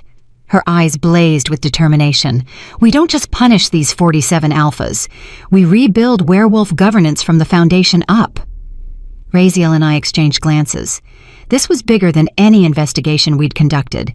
This was civilization-level reform. That will require cooperation from territory leaders who benefit from the current system, Raziel said carefully. Many will resist. Then they'll face the same judgment as the alphas they protected. The goddess's tone brooked no argument. Enforcer Connor, I'm expanding your mission. You'll lead a team of investigators to simultaneously expose all 47 confirmed participants. Divine Commander Raziel will coordinate with territory leaders to implement new governance structures that prevent future abuse. A coordinated operation across 5 territories, I said slowly, mind already racing through logistics. We'd need at least 20 enforcers, full divine authority to override local pack law, and protection for witnesses who come forward. You'll have 50 enforcers, unlimited authority, and my personal guarantee of witness protection. The goddess waved her hand, and new figures materialized in the hall. Divine enforcers from across the celestial realm, all summoned for this unprecedented operation. I'm also assigning Enforcer Holly McGrath as your second in command. I turned to see Holly, my former bakery co-worker, now standing in full Enforcer armor. Her nervous demeanor was gone, replaced by grim determination. You're a Divine Enforcer? I asked, shocked. For 2 centuries, Holly confirmed. I was assigned to Pinehaven 5 years ago to monitor Todd, but my cover was as a low-ranking pack member. I documented what I could, but didn't have authorization to move against him until your investigation provided sufficient evidence for divine intervention. You were watching him for 5 years? I felt a flash of anger. You knew what he was doing to those she-wolves, and I reported every incident to the celestial authorities, Holly interrupted, her voice tight with barely controlled fury. Who told me repeatedly that we needed more evidence, better documentation, but proof of systemic abuse rather than individual crimes? Do you know what it's like to watch wolves suffer while you wait for bureaucratic approval to help them? The pain in her voice was genuine, and I realized she'd been just as trapped by the system as Todd's victims, forced to witness abuse she wasn't authorized to stop. I'm sorry, I said quietly. That must have been torture. It was, but it ends now. Holly's expression hardened. I want Harold Friedman. I've been tracking his pattern for decades, and I have enough rage stored up to make his judgment memorable. The goddess nodded. Assigned. Enforcer Connor, you'll take the coordination role from here.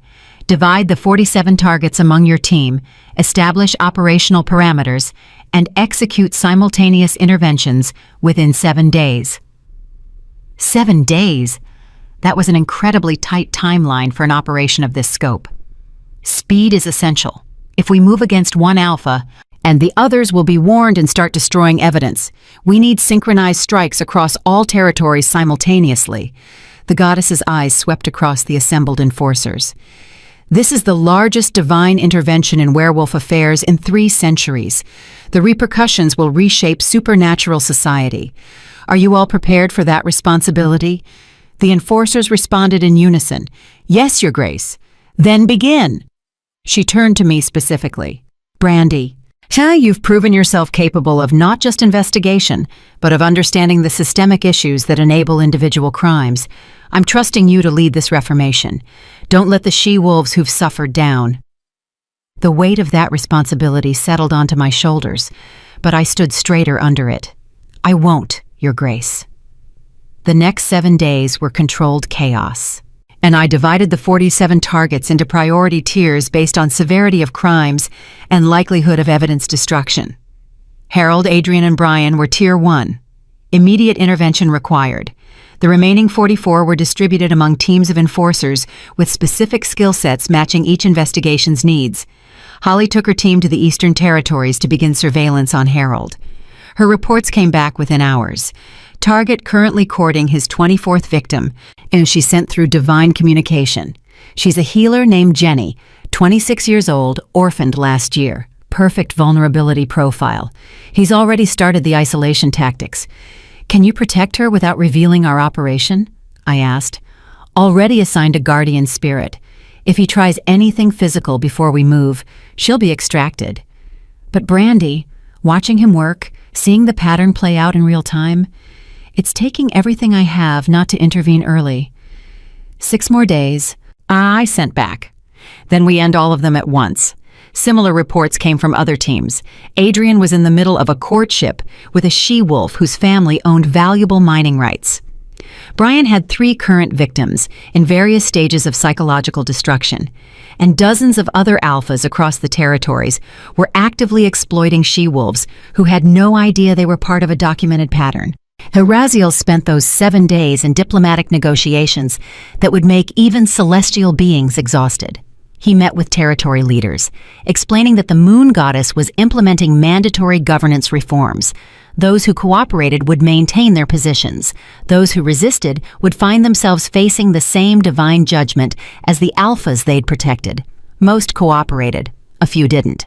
The Western Mountain Council is refusing to acknowledge divine authority over pack governance. Raziel reported on day 5. They're claiming Brian's pack sovereignty supersedes celestial jurisdiction. How many council members have family connections to Brian? I asked. All of them.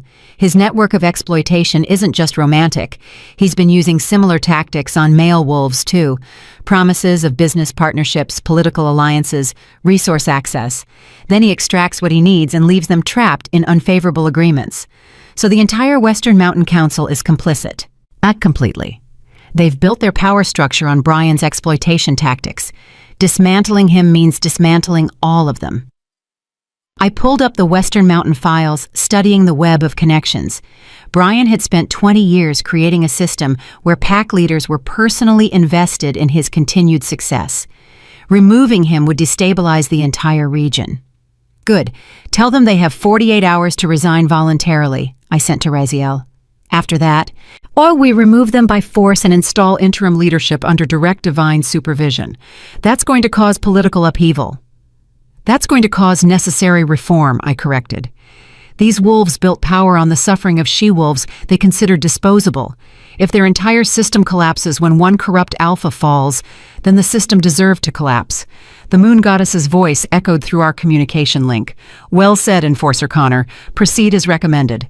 And on the 6th day, I received an unexpected visitor in my temporary office at the Hall of Eternal Judgment. Suzanne stood in the doorway, looking stronger than she had in months. The hollow expression was gone, replaced by determined focus. I want to help, she said without preamble. Help with what? The investigation, the operation, whatever you're planning. She moved into the room, pulling out a folder thick with documents. I've been talking to other she-wolves who were hurt by Todd. We've been comparing notes, documenting our experiences, building testimonies, and we realized something. I gestured for her to continue. Todd wasn't just connected to other alphas. He was teaching them. We found correspondence where he was explicitly coaching younger alphas on mate bond strategy. He was spreading his tactics, turning individual corruption into institutional practice. My blood ran cold. Show me. She opened the folder, revealing printed emails, copied journal entries, and transcribed conversations.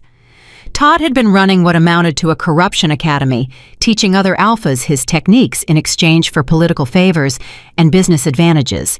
This is incredible work, I said, scanning the documents. How did you get these? Some of us still have access to pack records from our time with Todd. Others have contacts in adjacent territories, and a few, she smiled grimly, a few of us learned to be sneaky from watching him manipulate us. We turned his own tactics back on his network. I looked at her with new respect. You've been conducting your own investigation. We've been getting ready to fight back, she corrected. We just didn't know how until you showed us it was possible. So we're offering our evidence and our testimony. Use it however helps take these wolves down. I accepted the folder, already seeing how this information could strengthen multiple cases. This could be dangerous. Going public with this kind of evidence is exactly what we need to do, Suzanne interrupted. We spent too long being silent, being ashamed, letting them make us feel like we were the problem. Now we're done being quiet. Behind her, more she-wolves appeared in the doorway. I recognized some from Pine Haven, Melinda, Blanca, even Paige, looking fragile but determined. Others were strangers, presumably victims from other territories. We're all done being quiet, Melinda said. Whatever you're planning, we want to be part of it. I looked at this group of she-wolves who'd been broken by systematic abuse and had somehow found the strength to fight back. This was why the operation mattered. Not just punishing corrupt alphas, but empowering their victims to reclaim their voices. All right, I said. Here's what we're doing. I explained the 7-day timeline, the 47 simultaneous interventions, the systematic dismantling of the exploitation network. As I talked, and I watched their expressions shift from determination to something fiercer. Hope mixed with righteous anger, a dangerous combination for wolves who'd been taught they were powerless. Tomorrow night, we move, I finished. Every corrupt alpha across 5 territories faces divine judgment simultaneously. And I want you there, not as victims, but as witnesses. Not as broken she-wolves, but as survivors demanding accountability. Will they go to prison? Paige asked quietly. Oh, will they suffer? They'll face the same punishment Todd is experiencing, I explained. 7 years of genuine mate bonds with 7 different she-wolves who will reject them using their own tactics. They'll feel everything they inflicted, understand every moment of pain they caused. That's not enough, Blanca said flatly. 7 years for destroying dozens of lives? It's not meant to be equivalent punishment, I replied. It's meant to be transformative. By the end, they'll either become wolves capable of genuine empathy and remorse, or they'll be permanently branded as irredeemable and exiled from werewolf society entirely. And if they don't change? Suzanne asked. Then they spend eternity in the mirror realm, experiencing their own cruelty reflected back at them forever. I met each of their eyes. The moon goddess's justice isn't about simple retribution. It's about giving every wolf a chance at redemption, while ensuring they can never hurt anyone else. The she-wolves considered this, then slowly nodded. It wasn't the vengeful punishment some of them wanted, but it was justice. Real, meaningful, inescapable justice. We'll be there, Suzanne said. All of us. After they left, I found Raziel reviewing final operational details for tomorrow's synchronized interventions. The victim testimony network is expanding, I told him. Suzanne and others have been independently investigating Todd's connections. They have evidence I didn't even know existed. That's good, Raziel said. The stronger our documentation, the harder it will be for anyone to claim this is divine overreach. You're worried about pushback.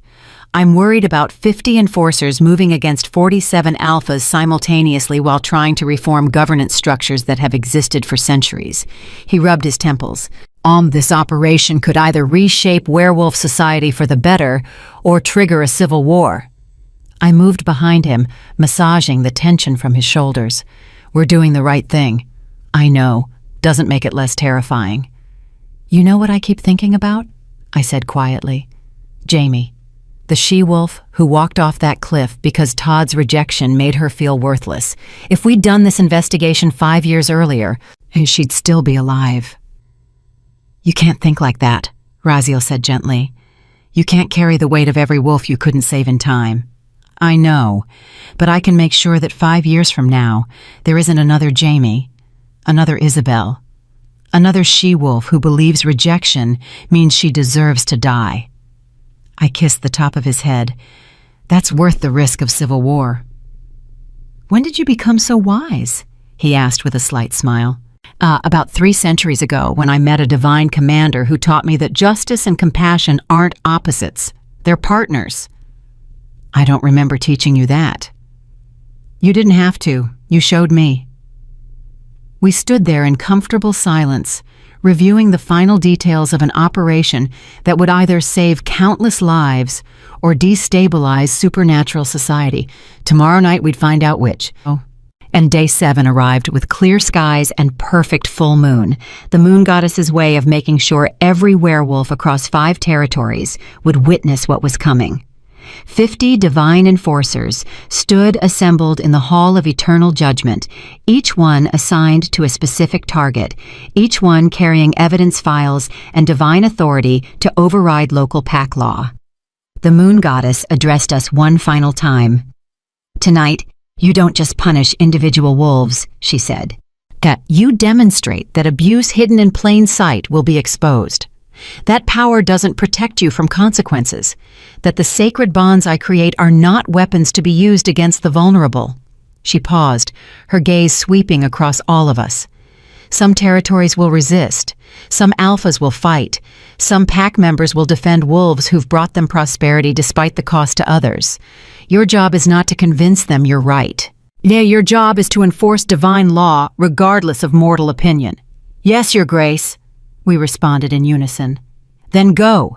Bring justice to those who've waited too long for it, and bring accountability to those who thought they were untouchable."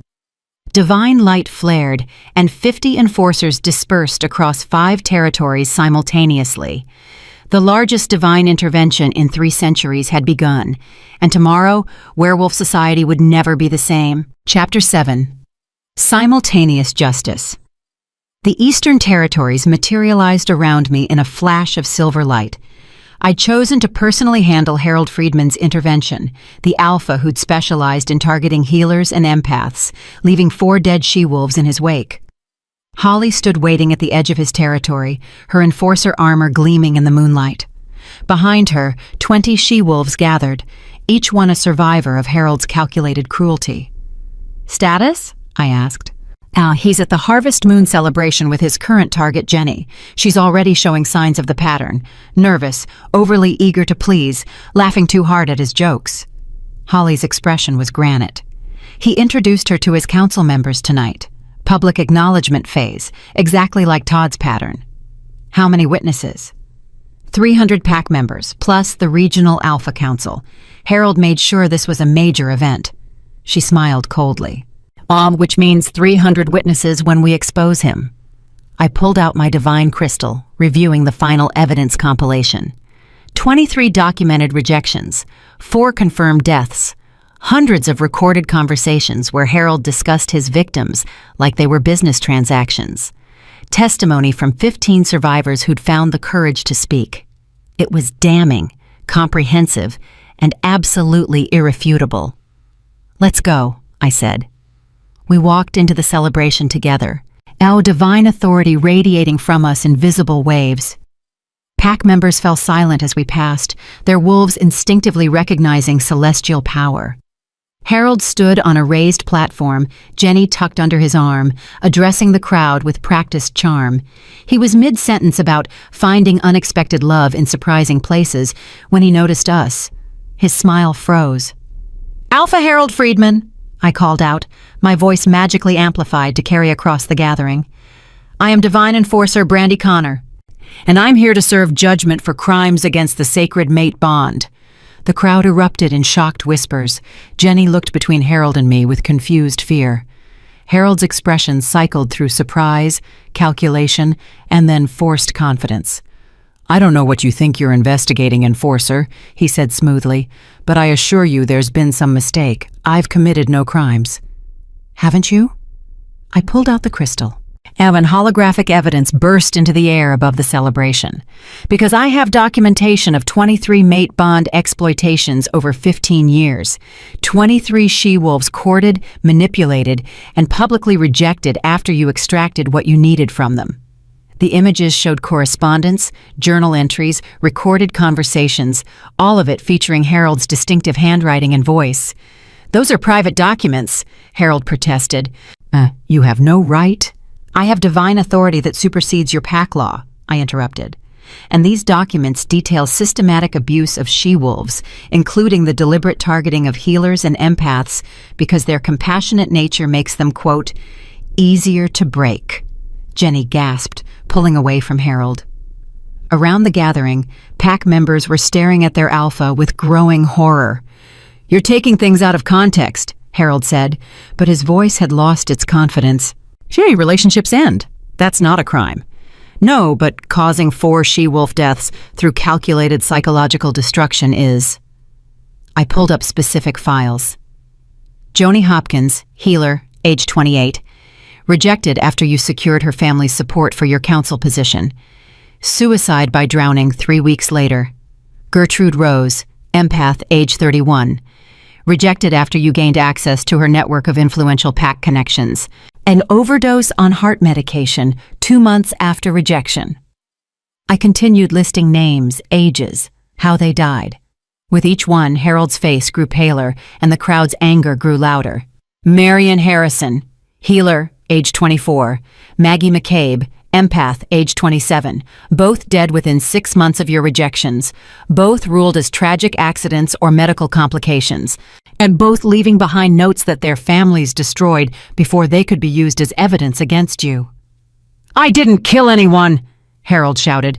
"If those she-wolves couldn't handle rejection, that's not my fault." "You calculated their vulnerabilities," Holly interrupted, stepping forward with barely controlled fury.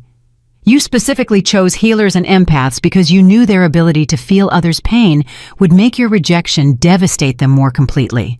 You weaponized their compassion against them." She pulled up additional evidence, psychological profiles Harold had kept on each target, noting their weakness vectors and exploitation opportunities. "You studied them like prey," Holly continued. "You documented which tactics would cause maximum emotional damage.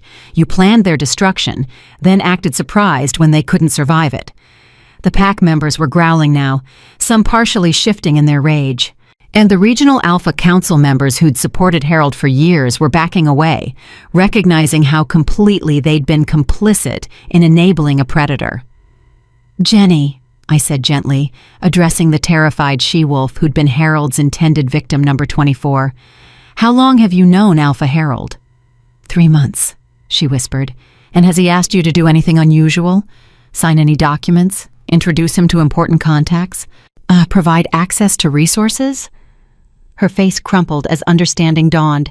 He asked me to use my healing abilities to treat several council members for free. Said it would be good for my reputation. And he wanted me to convince my mentor to support his re-election to the regional council. "You're a healer," I said. "Like Joni and Gertrude and Marion. He chose you because of your abilities and your compassionate nature. And in another few months, after he'd extracted what he needed, he would have rejected you publicly and left you to deal with the psychological aftermath alone." Jenny looked at Harold with dawning horror. "You were going to... But you said, we're supposed to be..." "The mate bond between you is genuine," I told her, "but his intentions never were. He's been following a pattern he's perfected over 15 years. You would have been number 24. Harold tried to grab Jenny's arm. "Don't listen to her lies. We have something real." "Don't touch her!" Holly snarled, and divine power flared around her. "You don't get to manipulate her anymore." The moon goddess materialized above the celebration, her presence causing every wolf present to drop to their knees. "Alpha Harold Friedman," she said, her voice carrying divine judgment. "You have weaponized my sacred gift. You have turned bonds meant to heal into tools of destruction. As you have targeted the kindest souls in your territory and used their compassion to destroy them." "Your Grace, I can explain," Harold started. "Silence." The word reverberated with power. "You will experience what you have inflicted. 7 years. 7 bonds with 7 healers and empaths. Each will reject you using your exact methods. And unlike your victims, you will not have the mercy of death to escape the pain." Harold's face went white as divine magic struck his chest, and his eyes locked onto a she-wolf in the crowd, one of his earlier victims, now watching with grim satisfaction. The mate bond hit him like lightning, genuine and overwhelming. I watched his expression transform into desperate longing. The she-wolf, a healer named Alice Joyce, who'd barely survived Harold's rejection 5 years ago, looked at him with utter contempt. "You?" she said coldly. "My mate? How tragic. Unfortunately, I require a partner with actual empathy. You're deficient in every quality that matters. I reject you completely." Harold collapsed, the pain of rejection written across his face. Real pain. The kind his 23 victims had experienced while he documented their suffering for future reference. 7 years, the moon goddess repeated. "Perhaps by the end, you'll understand why healers and empaths deserve protection, not exploitation." She turned to the assembled pack. "That the Regional Alpha Council of the Eastern Territories is hereby dissolved for complicity in enabling these crimes.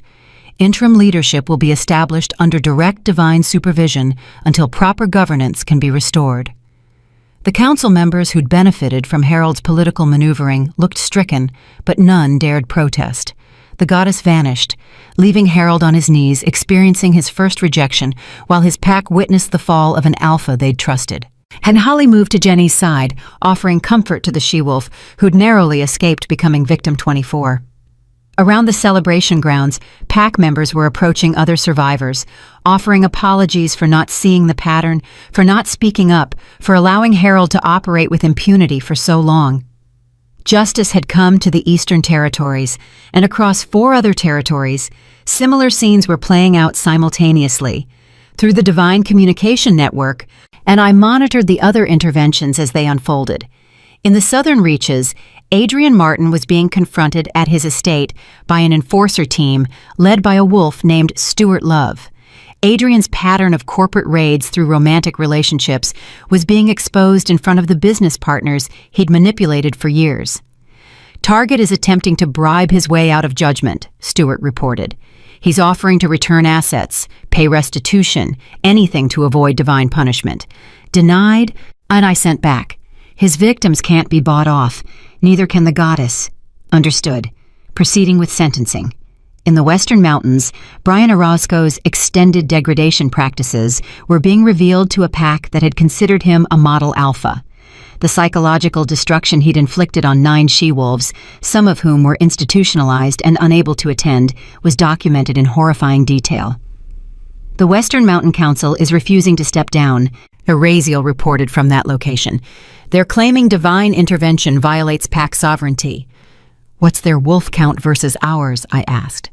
"They have territorial advantage and pack loyalty. We have divine authority and righteous fury. It could go either way. Then make it clear, cooperate or face the same judgment as Brian. They're protecting him because they profit from his crimes. That makes them complicit. Delivering ultimatum now." Minutes later, council has agreed to resign. Apparently, Etu, the sight of Brian experiencing his first rejection, convinced them that divine punishment wasn't negotiable. Across all 47 interventions, the pattern repeated. Corrupt alphas were confronted, evidence was presented, and the moon goddess delivered judgment that couldn't be escaped or negotiated away. Some alphas accepted their sentences with resignation. Others fought, attempting to use pack loyalty or political connections to avoid consequences. None succeeded. By midnight, all 47 corrupt alphas were experiencing their first mate bond rejections. The she-wolves who'd survived their cruelty were witnessing justice being served. And pack members across 5 territories were grappling with the revelation that wolves they'd trusted had been systematically destroying vulnerable females for personal gain. If watching corrupt alphas face consequences gives you hope that justice can prevail over power, subscribe if you're yet to, because the reformation of werewolf society is just beginning. I received a communication from the moon goddess. All primary interventions complete. Casualties? I checked reports from all 50 enforcer teams. 0 divine casualties. 3 minor injuries from pack members attempting to defend their alphas. All injuries treated and healed. No mortal fatalities. Excellent work. Return to the hall for debriefing. Divine light flared, and an all 50 enforcers materialized back in the hall of eternal judgment. We looked exhausted but satisfied. Justice had been served without the civil war Raziel had feared. The moon goddess addressed us with visible pride. Tonight, you demonstrated that power does not exempt you from accountability, that abuse hidden in plain sight can be exposed, that the wolves I task with protecting sacred bonds take that responsibility seriously. She paused, letting her gaze sweep across all of us. But tonight's interventions are only the beginning.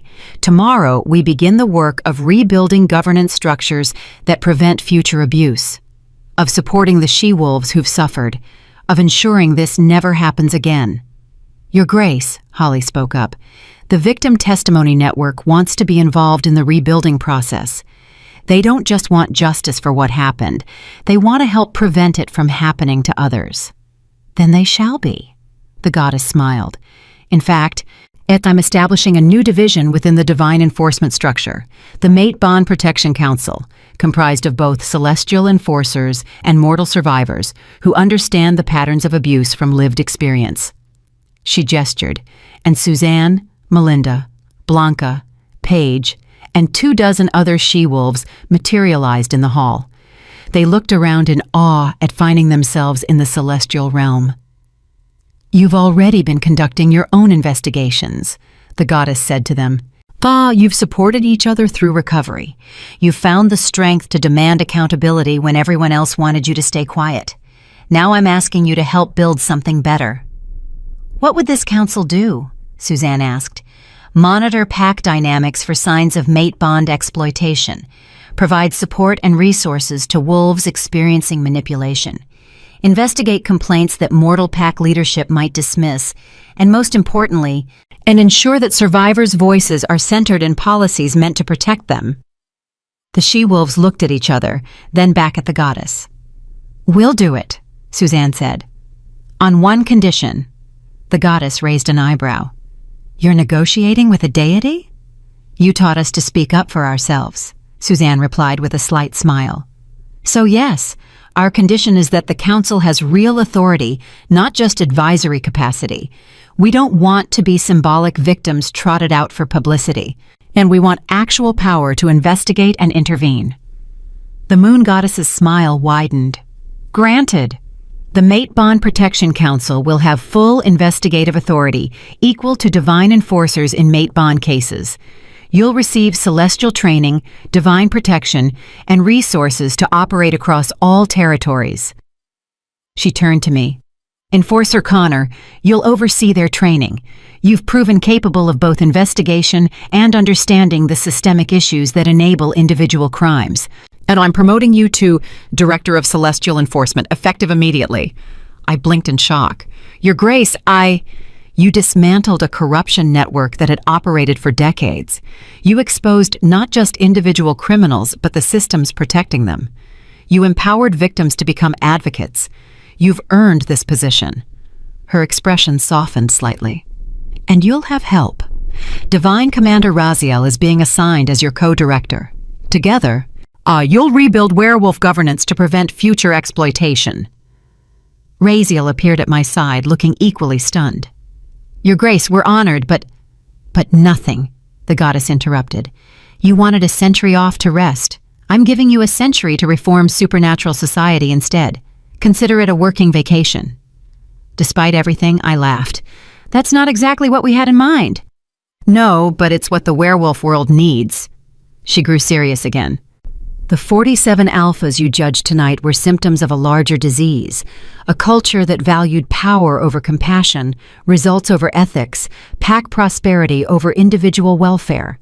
Changing that culture requires more than punishing individual criminals. It requires rebuilding from the foundation up. She was right. Tonight we'd brought justice to 47 wolves, but hundreds of alphas across the territories still operated with similar mindsets, just carefully enough to avoid divine attention. Thousands of she-wolves lived in fear of rejection or manipulation. The entire mate bond system had been poisoned by wolves who'd weaponized sacred connections. We'll do it, I said, glancing at Raziel for confirmation. He nodded, despite his exhaustion. Then begin." The goddess waved her hand, and new files materialized: governance reform proposals, victim support structures, enforcement protocols, and training curricula for the new Mate Bond Protection Council. The work of rebuilding supernatural society stretched before us like a mountain range, daunting, difficult, and absolutely necessary.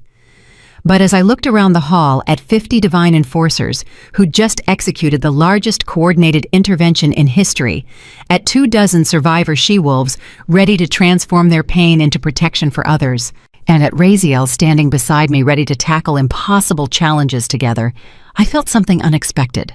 Hope. Real, tangible hope that werewolf society could become something better than it had been, that sacred bonds could be protected instead of weaponized, that vulnerable wolves could trust that someone would defend them. "Director Connor," the goddess said with a slight smile. "So, your first assignment, establish preliminary governance protocols for the 5 territories currently operating under interim divine supervision." "And mine?" Raziel asked. "Coordinate with territory leaders who weren't complicit in the corruption. Find wolves capable of leading with integrity and install them in positions of authority." She paused. "And if any existing leaders resist the reforms, remind them what happened to the 47 alphas who thought they were untouchable." "Understood, Your Grace." The goddess began dismissing the assembled enforcers, sending them to various tasks across the territories. Within minutes, the hall had mostly cleared, leaving just Raziel, myself, and the group of she-wolves who would form the Mate Bond Protection Council. "We should start with training protocols," Holly suggested. She'd been assigned as the council's tactical coordinator, responsible for teaching investigation techniques to wolves who'd never done enforcement work. "And support structures for current victims," Suzanne added. "There are probably hundreds of she-wolves right now experiencing manipulation who don't know they can get help." "Documentation standards," Melinda said. "We need consistent evidence gathering so complaints can't be dismissed as he said, she said situations." They were already thinking strategically, turning their experiences into actionable policies. These weren't broken victims waiting to be saved. They were warriors, ready to fight. "Tomorrow," I said, feeling the exhaustion of 7 days of preparation and 1 night of coordinated interventions catching up to me. "Tonight, rest. Tomorrow, we start building something better." The she-wolves nodded and were transported back to their respective territories by divine light. Raziel and I were finally alone in the Hall of Eternal Judgment. "So much for that century of vacation," he said wryly. "So much for that," I agreed, leaning against him. "But we're going to change the world, Raziel. Actually change it. Not just punish individual criminals, but reform the systems that created them." "I know." He wrapped his arms around me. "It's going to be exhausting, frustrating, and probably take longer than a century to fully implement. Probably. Worth it, though. Absolutely." We stood there in comfortable silence, him contemplating the monumental task ahead. Somewhere across 5 territories, 47 alphas were experiencing the first night of 7 years of judgment. Their victims were beginning the long process of healing. And the entire werewolf world was waking up to the reality that divine justice, once invoked, was inescapable. Tomorrow, we'd start rebuilding. Tonight, we'd rest. And somewhere in the Eastern Territories, there's a healer named Jenny, who'd almost become victim number 24, was going to sleep safe, surrounded by pack members who'd learned to protect vulnerable wolves instead of enabling their destruction. That alone made everything worth it. Chapter 8. Building Something Better. 6 weeks after the simultaneous interventions, I stood in what used to be the regional Alpha Council chambers of the Eastern Territories, watching Jenny conduct her first official investigation as a trainee member of the Mate Bond Protection Council. She'd transformed from the terrified she-wolf who'd nearly become Harold's 24th victim into a focused investigator with personal understanding of manipulation tactics.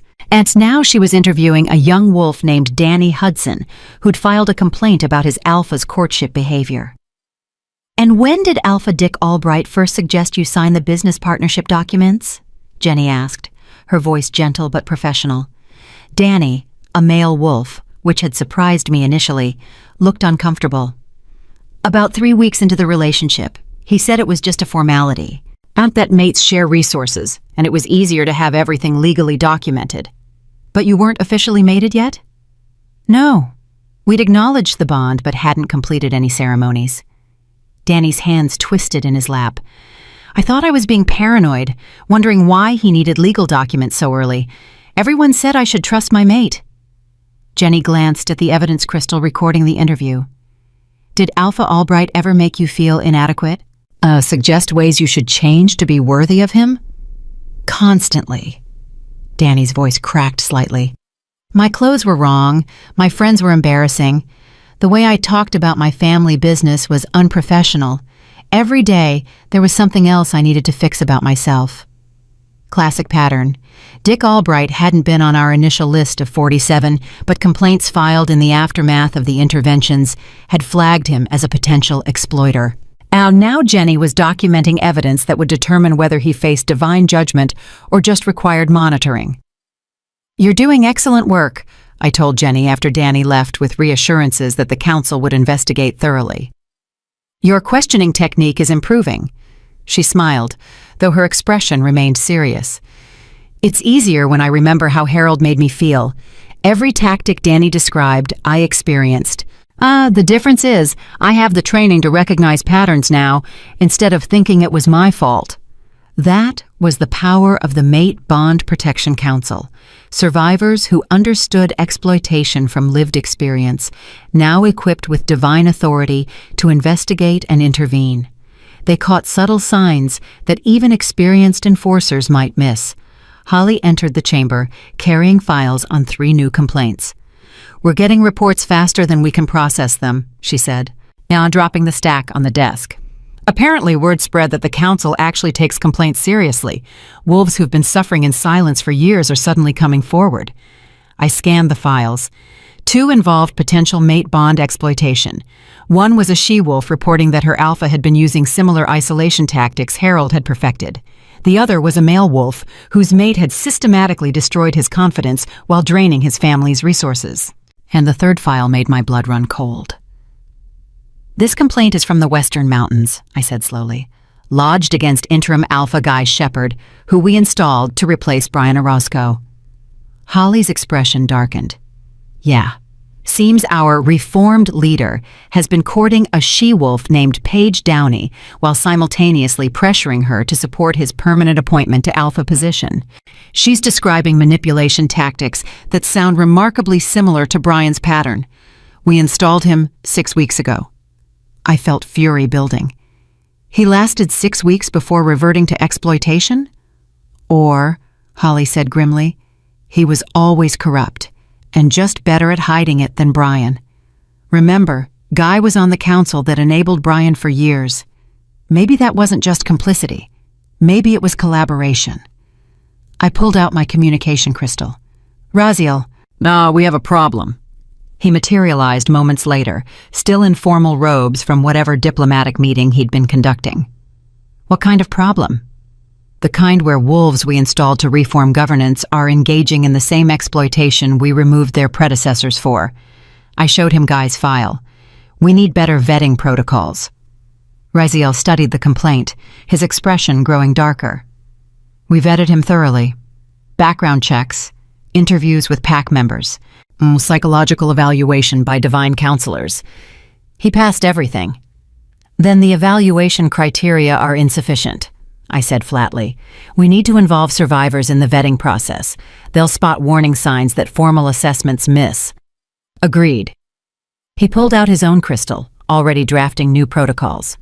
I'll coordinate with Suzanne's team. They can review all interim leadership appointments and flag anyone showing concerning patterns.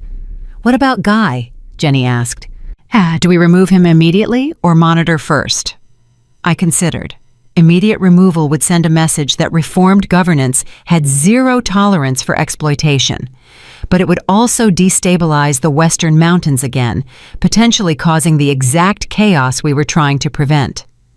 Monitor closely, I decided. Assign a Protection Council member to shadow him full-time. Document everything. If he's genuinely engaging in exploitation, we'll have irrefutable evidence. Yes, if this is a misunderstanding or exaggerated complaint, we'll know that too. I'll take the assignment, Holly volunteered. I've been wanting to check on the Western Mountains anyway. Brian's victims deserve follow-up support.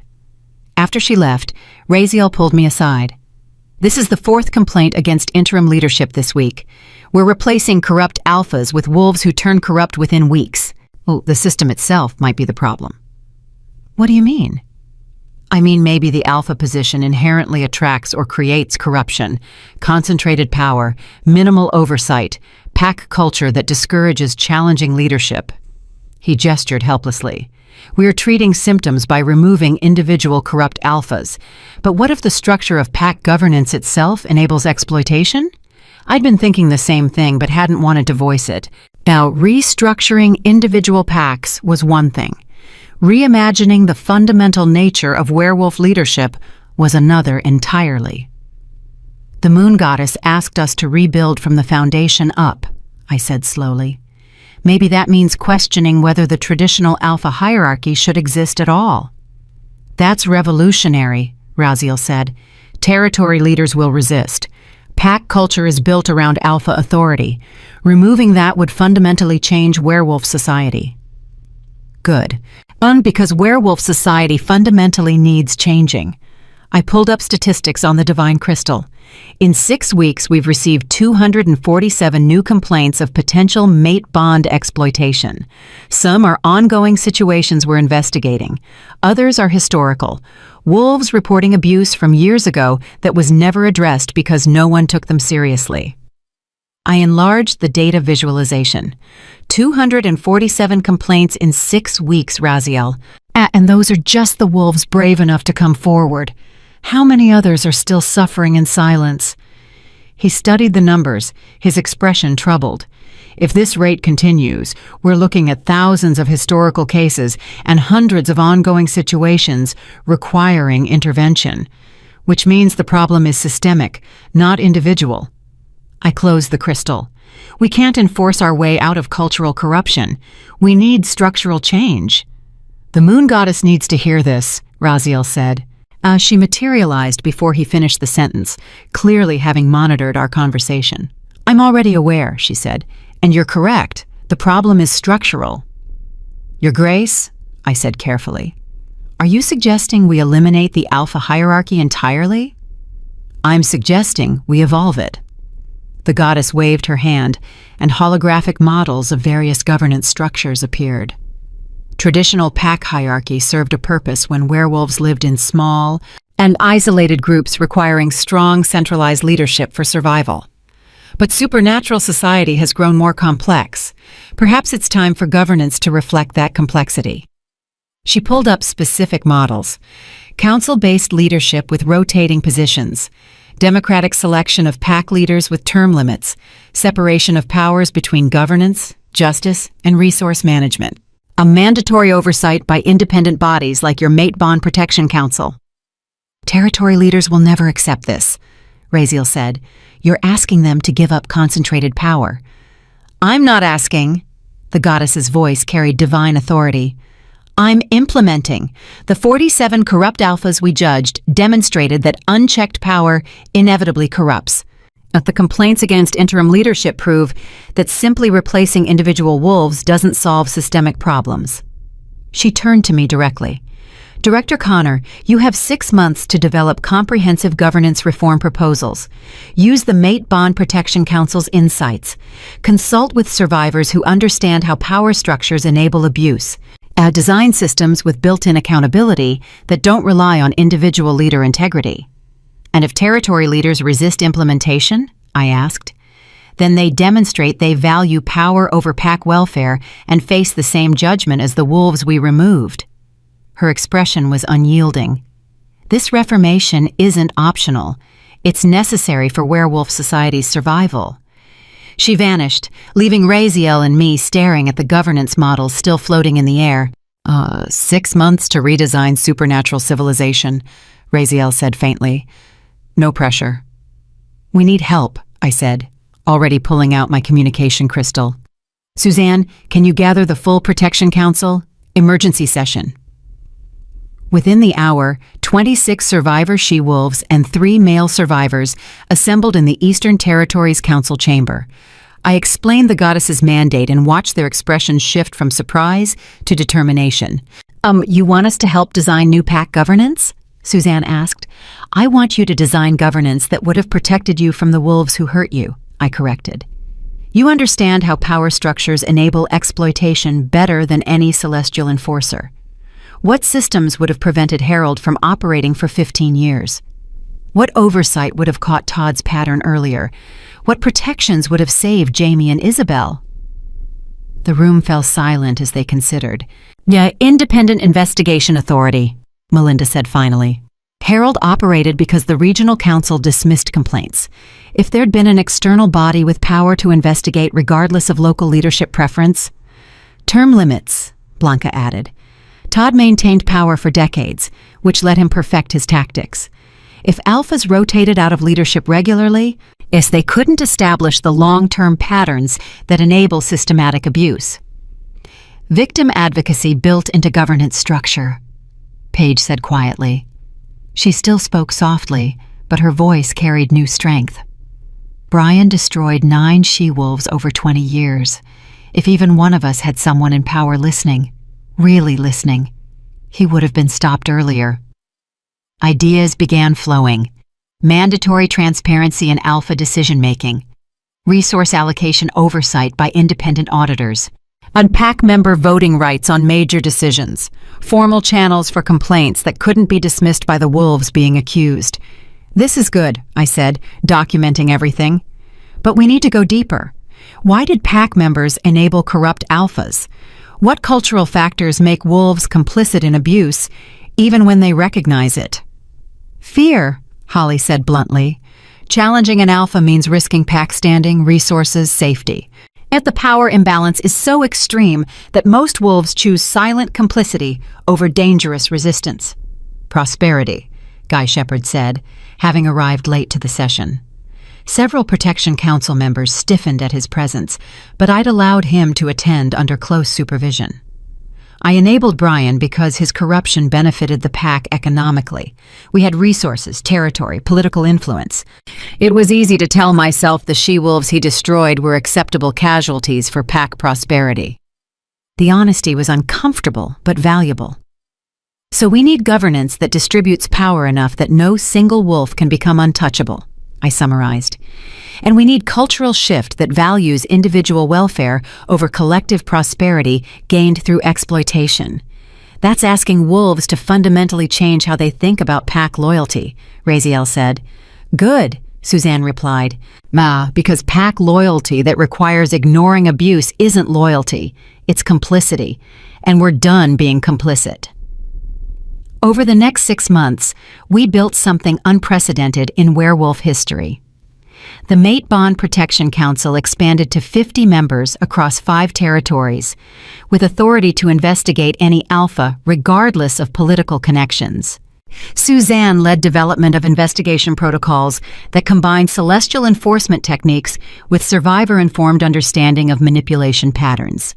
Raziel coordinated with the few territory leaders who genuinely supported reform to pilot new governance structures.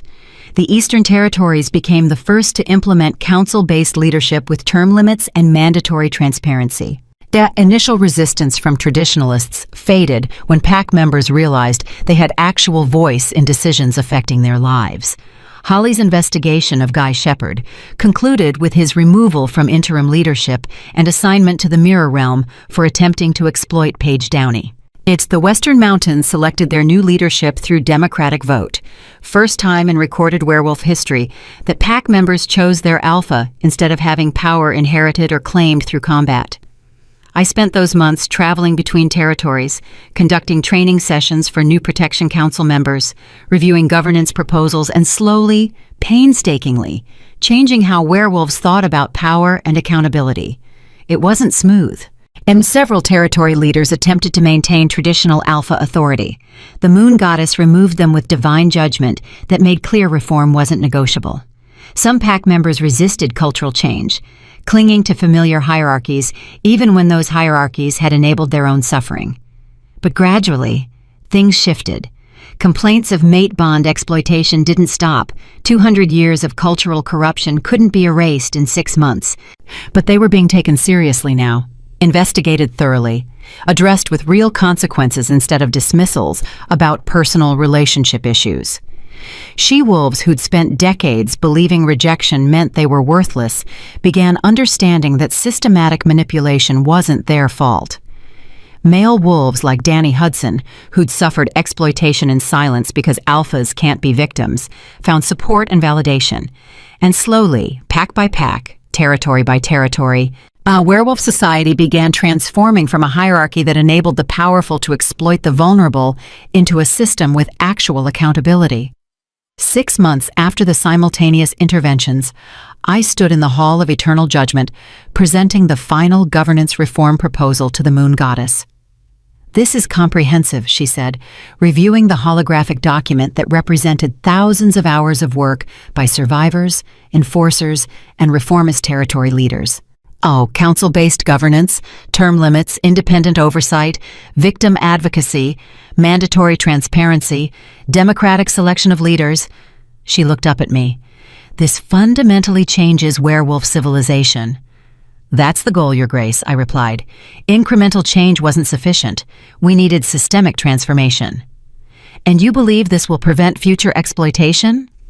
"I believe it creates structures that make exploitation harder to hide and easier to address," I said carefully. "And no system is perfect. Corrupt wolves will always exist. But this framework ensures they can't operate with impunity for decades while everyone looks away." The goddess studied the proposal for a long moment, then smiled. "Approved. Implementation begins immediately across all territories." She waved her hand, and divine proclamation scrolled across the celestial realm, visible to every werewolf across 5 territories. By order of the Moon Goddess, a werewolf governance undergoes mandatory reformation effective immediately. Traditional alpha hierarchy is abolished. New governance structures, as detailed in the Celestial Reform Mandate, will be implemented within 90 days. Non-compliance will result in divine intervention and removal of leadership. The supernatural world erupted in chaos. Some packs celebrated, finally structure that protected them instead of enabling their exploitation.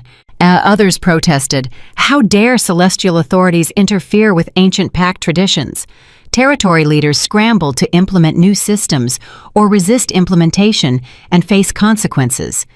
But the goddess had spoken, and divine mandates weren't suggestions. "You've started a revolution," Raziel said, finding me in my office 3 days later while I coordinated implementation across territories, simultaneously resisting and embracing reform. "We've started necessary change," I corrected. Whether it becomes revolution or evolution depends on how wolves respond. Some territories are adapting smoothly, others are threatening rebellion. Let them threaten.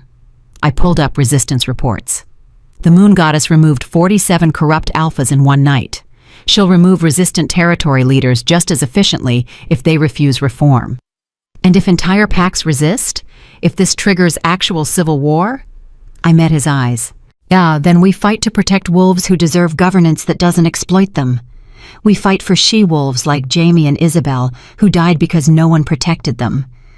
We fight for the next generation who shouldn't have to choose between pack loyalty and personal safety. Raziel smiled. "There's the revolutionary I fell in love with. I'm not a revolutionary. And I'm just someone who's tired of watching wolves suffer while everyone pretends systemic abuse is complicated. That's exactly what makes you revolutionary." A communication crystal flared. Suzanne reporting successful implementation in the southern reaches. Then another. Holly documenting resistance in northern territories. Then dozens more. Protection Council members across 5 territories navigating the messy, complicated, necessary work of transforming society. It wasn't perfect, and it wasn't easy, and it definitely wasn't finished. But somewhere in the eastern territories, a young healer named Jenny was conducting investigations that would protect vulnerable wolves. Somewhere in the western mountains, democratic leadership was learning to govern without exploiting their people. and somewhere across 5 territories, she-wolves were going to sleep knowing that if their mates tried to manipulate them, someone would actually listen when they complained. Now that was worth the chaos. That was worth everything. Chapter 9. Ripple Effects. 1 year after the Reformation began, I received an invitation that surprised me. You are cordially invited to the mating ceremony of Jenny Myers and Alexander Garcia. Eastern Territories. Full moon celebration. Jenny, the healer who'd nearly become Harold's 24th victim, who'd transformed into one of the Protection Council's most skilled investigators, was getting mated. I showed the invitation to Raziel. She's found someone. After everything Harold put her through, I'm amazed she was willing to try again, he said. The invitation includes a note. I read it aloud. Thank you for showing me that rejection wasn't my fault and that real love doesn't require me to become someone else. I want you to see what healthy mate bonds look like.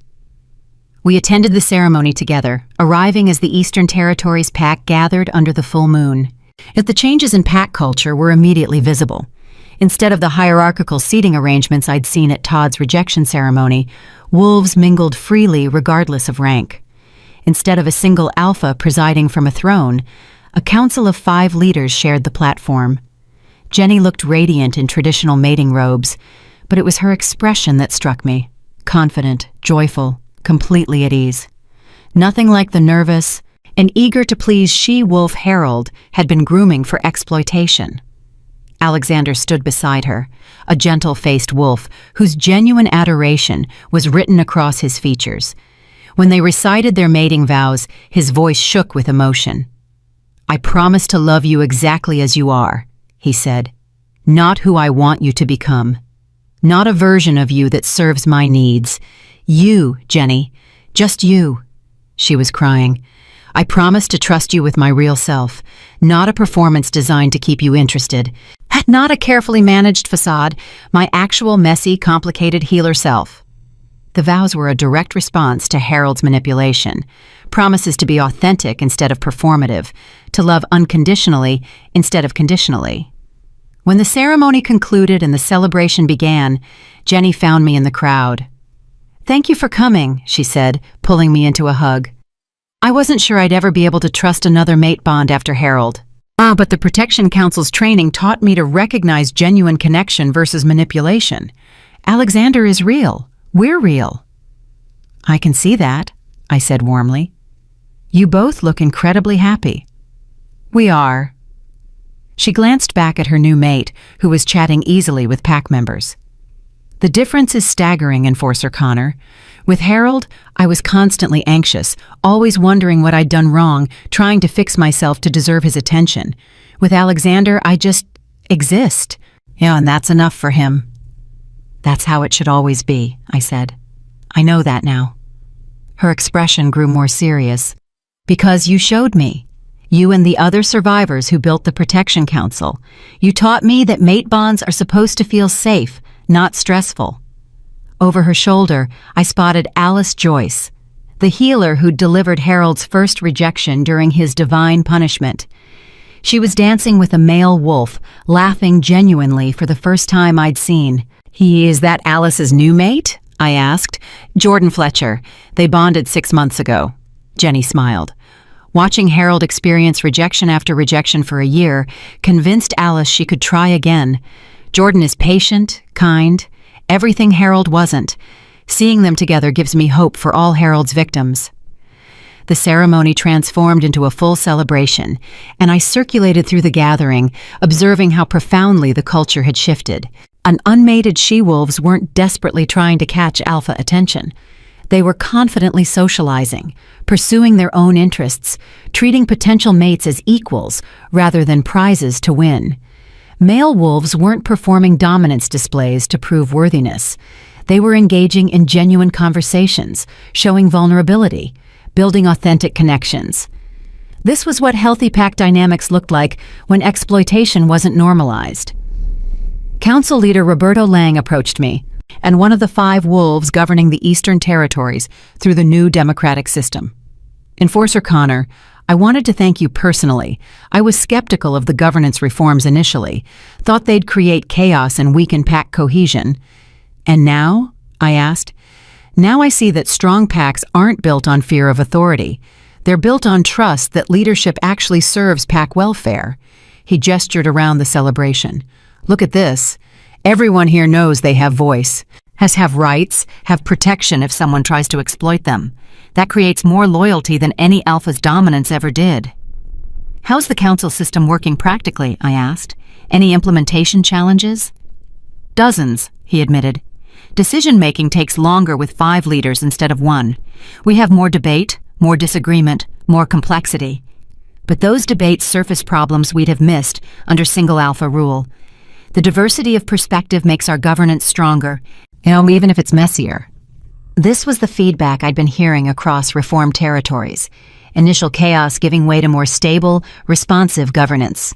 Not perfect, but better. Suzanne found me near the buffet tables, looking healthy and energized in ways I'd never seen during my Pine Haven investigation. Director Connor, she greeted with a slight smile. Enjoying the celebration? Immensely. How are things in the Protection Council?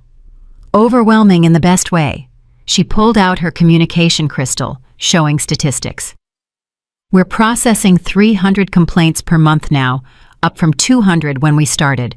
Not because exploitation is increasing, because wolves finally believe someone will take them seriously. 300 monthly complaints across 5 territories, I said, calculating. That's substantial investigation load. It is. Oh, we've expanded to 75 council members and we're still stretched thin. She closed the crystal. But every complaint we investigate, every wolf we protect, every corrupt alpha we expose, it reinforces that the system actually works now. Word spreads. More wolves come forward. The cycle of silence is breaking. Any concerning patterns emerging? Her expression darkened slightly. Yes, actually. We're seeing more sophisticated exploitation tactics. Corrupt wolves learning to hide their manipulation better, knowing they're under scrutiny. Less obvious isolation, more subtle gaslighting, carefully documented evidence of mutual decision-making that masks coercion. They're adapting, I said grimly. They are, but so are we. Suzanne's smile returned. Every new tactic they develop, we document and train council members to recognize. It's an arms race between exploiters and protectors. But for the first time in werewolf history, the protectors have institutional support and divine authority. We're winning. Across the celebration, I spotted Todd Ford. He looked diminished, older than his 32 years, moving with careful restraint, keeping to the edges of the gathering. I'd heard he'd completed his 7-year sentence 3 months ago, experiencing 7 devastating rejections that had supposedly transformed him. He noticed me watching and approached slowly, head bowed respectfully. Director Connor, he said quietly. I wanted to apologize, again, for everything. I'd heard this apology before. He'd sent formal letters to every one of his victims, to the Protection Council, to the goddess herself. The question was whether the remorse was genuine or performative. How are you adjusting? I asked, keeping my tone neutral. Badly. Every day I remember something else I did, some cruelty I inflicted. And I'm horrified I'd ever thought that behavior was acceptable. He looked around the celebration with haunted eyes. Seeing healthy mate bonds like Jenny and Alexander's, that's what I destroyed for 6 she-wolves, what I almost destroyed for you. You destroyed it for more than 6, I corrected. You taught other alphas your tactics. Your influence spread exploitation across territories. I know, his voice cracked. That's what makes it unbearable. At the 7 rejections I experienced, that was my punishment. But living with the knowledge of how many wolves I hurt, how many lives I ruined, how my lessons poisoned other alphas, that's my real sentence. And it doesn't end. I studied him, using 3 centuries of investigator instincts to assess sincerity. His pain appeared genuine. The shame in his posture, the careful way he avoided approaching she-wolves, the haunted look when he observed happy couples, all suggested real transformation. But I'd been fooled by Todd before, during my 6-month undercover investigation, when his charm had seemed so genuine. What are you doing now? I asked. Working with the Protection Council as a consultant, he said, teaching investigators how to recognize manipulation tactics from the exploiter's perspective. It's difficult, reliving my crimes, explaining my thought processes, showing wolves how predators operate. But if it prevents even one alpha from following my path, oh, it's worth the discomfort. That checked with what Suzanne had told me. Several reformed corrupt alphas had volunteered to help train investigators, providing insider perspective on exploitation strategies. And personally, I pressed, any romantic interests? He flinched. No, I don't trust myself with that kind of relationship. Maybe someday, after more time, more therapy, more proof I've actually changed. But right now, at the idea of courting someone, of feeling that pull toward manipulation, terrifies me. Good, I said bluntly. You should be terrified. Fear of repeating past behavior is healthy. I am. He met my eyes directly for the first time. And I'm grateful you exposed me when you did. If you'd waited even a few more months, I'd have destroyed Brandy Connor, the role you were playing. Another she-wolf's life ruined, another name on my list of victims. You stopped me from becoming even worse. The gratitude was uncomfortable but appeared genuine. Don't thank me for doing my job, I said. Thank the moon goddess for offering you redemption instead of permanent exile. I do, every day. He bowed again and retreated to the edge of the celebration, clearly uncomfortable but determined to be present, to witness healthy pack dynamics, to keep remembering why his previous behavior was unforgivable. Raziel appeared at my side, having observed the conversation from a distance. Do you believe him? That he's actually changed? I believe he's terrified of who he was, I said carefully. Whether that fear translates into permanent behavioral change or just more sophisticated manipulation remains to be seen. Cynical, realistic, Todd's charming, intelligent, and spent decades perfecting deception. 7 years of divine punishment might have transformed him. Or it might have taught him to hide his true nature better. I watched him decline an offer to dance with a young she-wolf, keeping careful distance. Time will tell, but I'm not taking chances. He's under Permanent Protection Council monitoring. The celebration continued into the early hours, and I found myself talking with dozens of pack members about their experiences with governance reform. The conversations revealed complex realities. And some wolves thrived under the new system, finally able to voice concerns, participate in decisions, trust that leadership served their interests.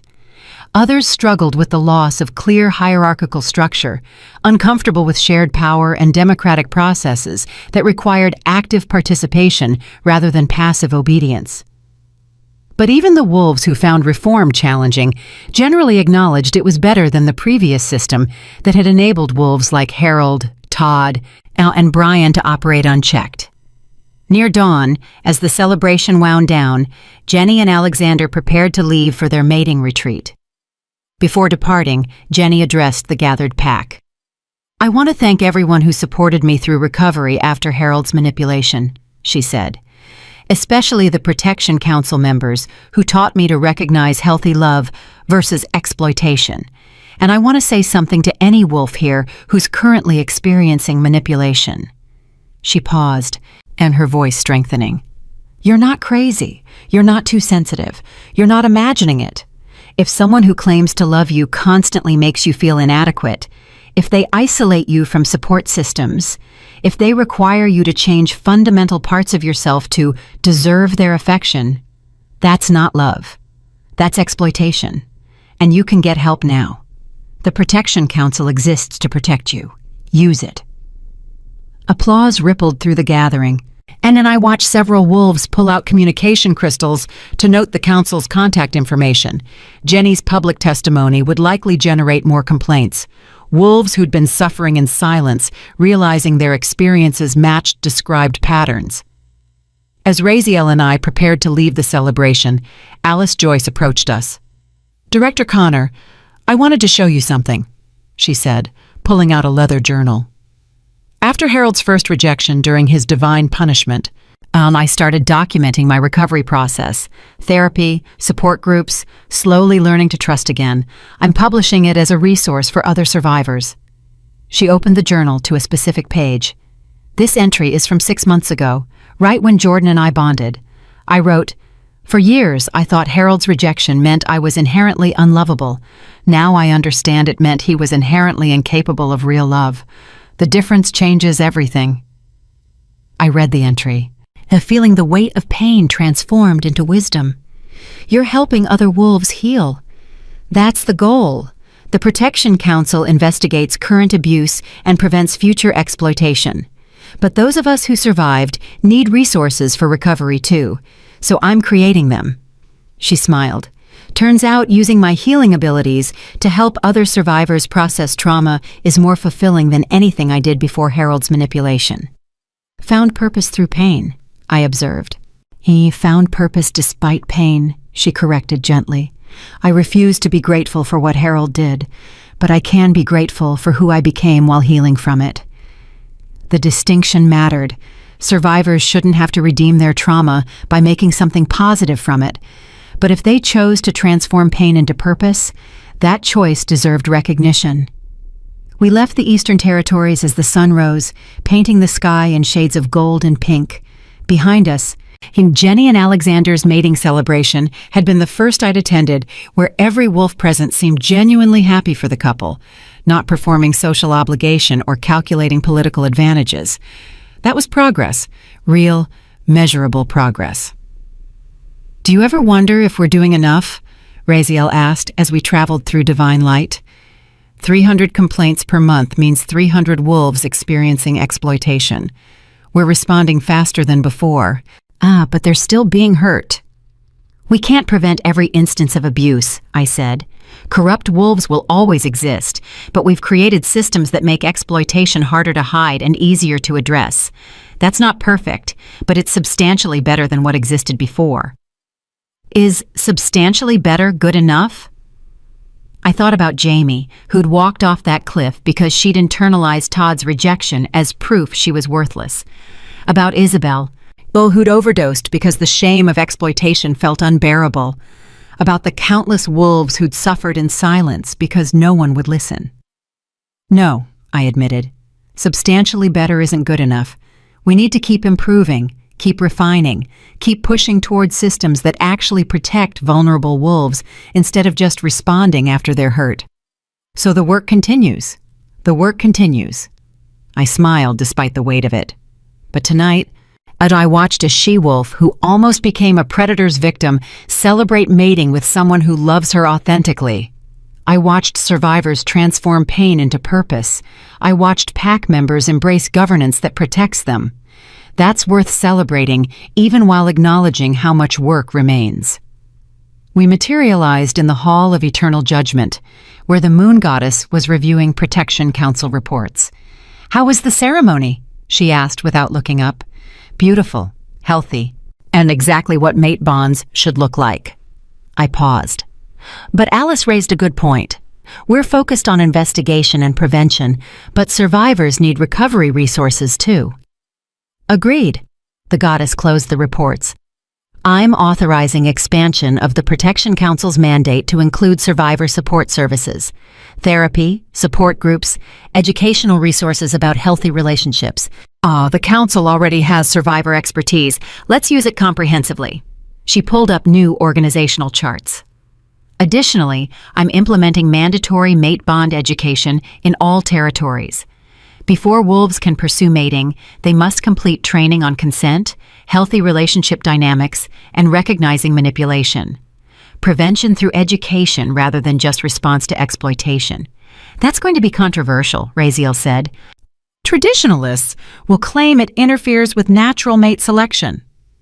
Traditionalists can adapt or face divine judgment for obstruction, the goddess replied. We've spent a year proving that reform works. Now we're expanding it.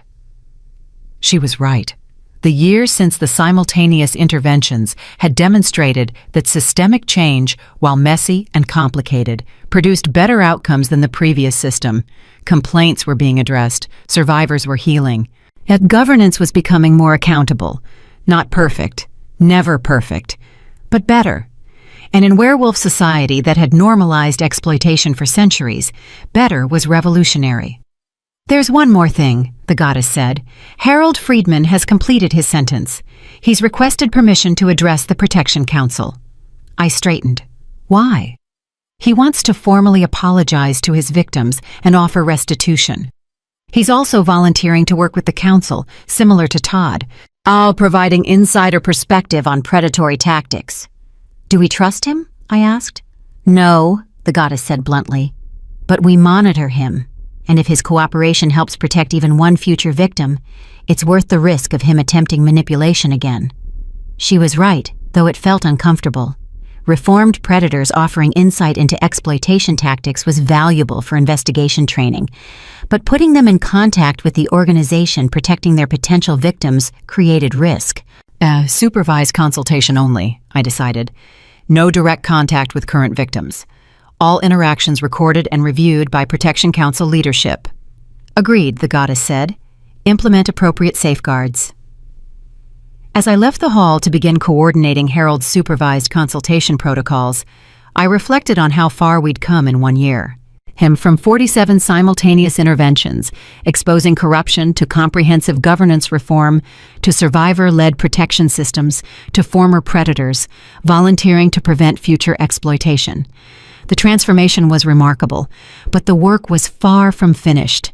Somewhere in the 5 territories, a wolf was experiencing manipulation right now.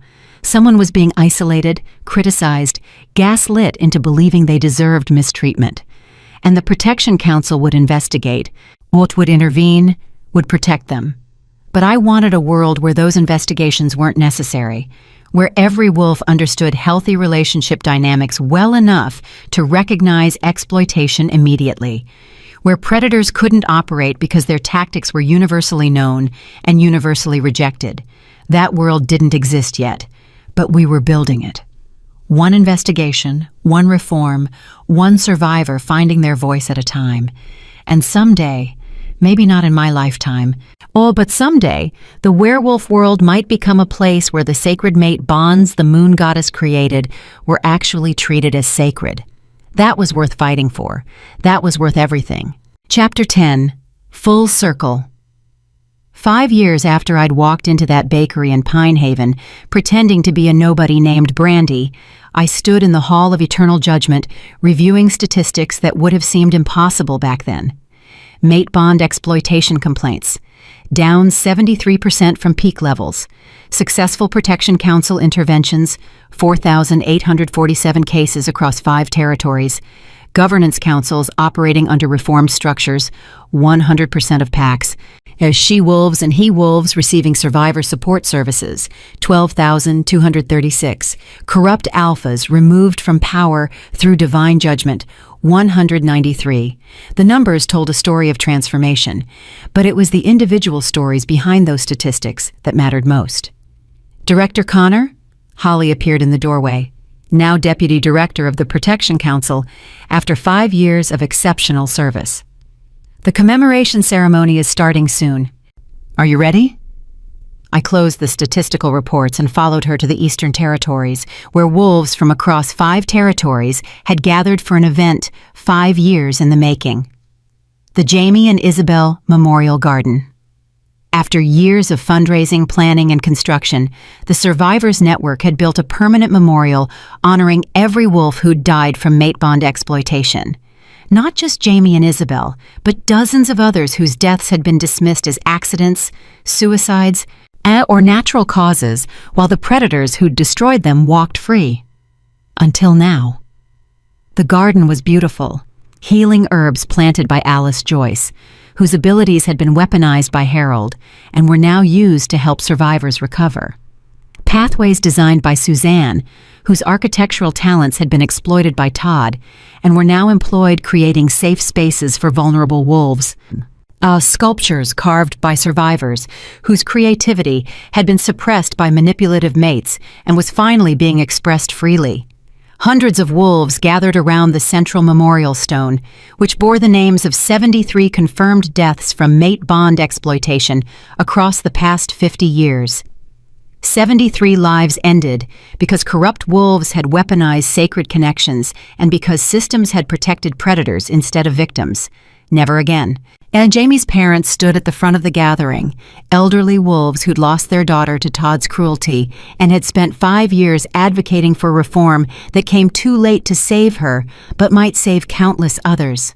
Her father, Jake Hull, addressed the crowd with a voice strengthened by 5 years of grief, transformed into purpose. "My daughter walked off a cliff because an alpha made her believe she was worthless," he said. She died thinking his rejection proved she didn't deserve to live. And for years, I was angry.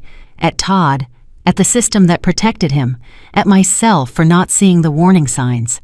He paused, emotion evident but controlled. "But 5 years ago, divine enforcer Brandy Connor exposed the truth. My daughter's death wasn't her failure, it was Todd's crime. And more importantly, it was a systemic failure that this reformation has begun to address." He gestured to the memorial stone. "And these 73 names represent wolves who died because we, as a society, chose to protect powerful predators instead of vulnerable victims. This memorial ensures we never forget that choice. And the Protection Council, the governance reforms, the survivor support systems, these ensure we never make that choice again." Applause rippled through the gathering, but it was muted by the weight of what those 73 names represented. 73 preventable deaths. And 73 wolves who should have been protected and weren't. Isabel's mother, Marion Harrison, spoke next. "My daughter gave a corrupt alpha access to our family mining operation because she thought love required sacrifice. She died believing his rejection meant she'd failed him. But the truth is he failed her. He exploited her compassion, destroyed her confidence, and left her to suffer the consequences of his manipulation alone." Her voice grew stronger. "For 5 years, and I've worked with the Protection Council to make sure no other parent loses their child to mate bond exploitation. We've investigated hundreds of cases. We've protected thousands of vulnerable wolves, and we've held corrupt alphas accountable in ways that would have seemed impossible before Director Connor's investigation exposed the systematic nature of this abuse." She turned to face the memorial stone. "Isabel, I'm sorry we didn't protect you in time, but I promise you, we're protecting others now.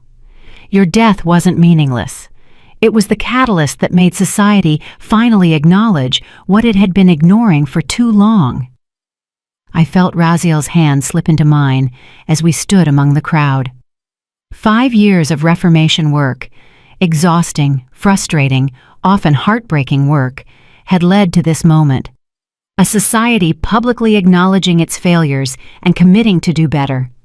The moon goddess materialized above the memorial, and her presence causing every wolf present to bow respectfully.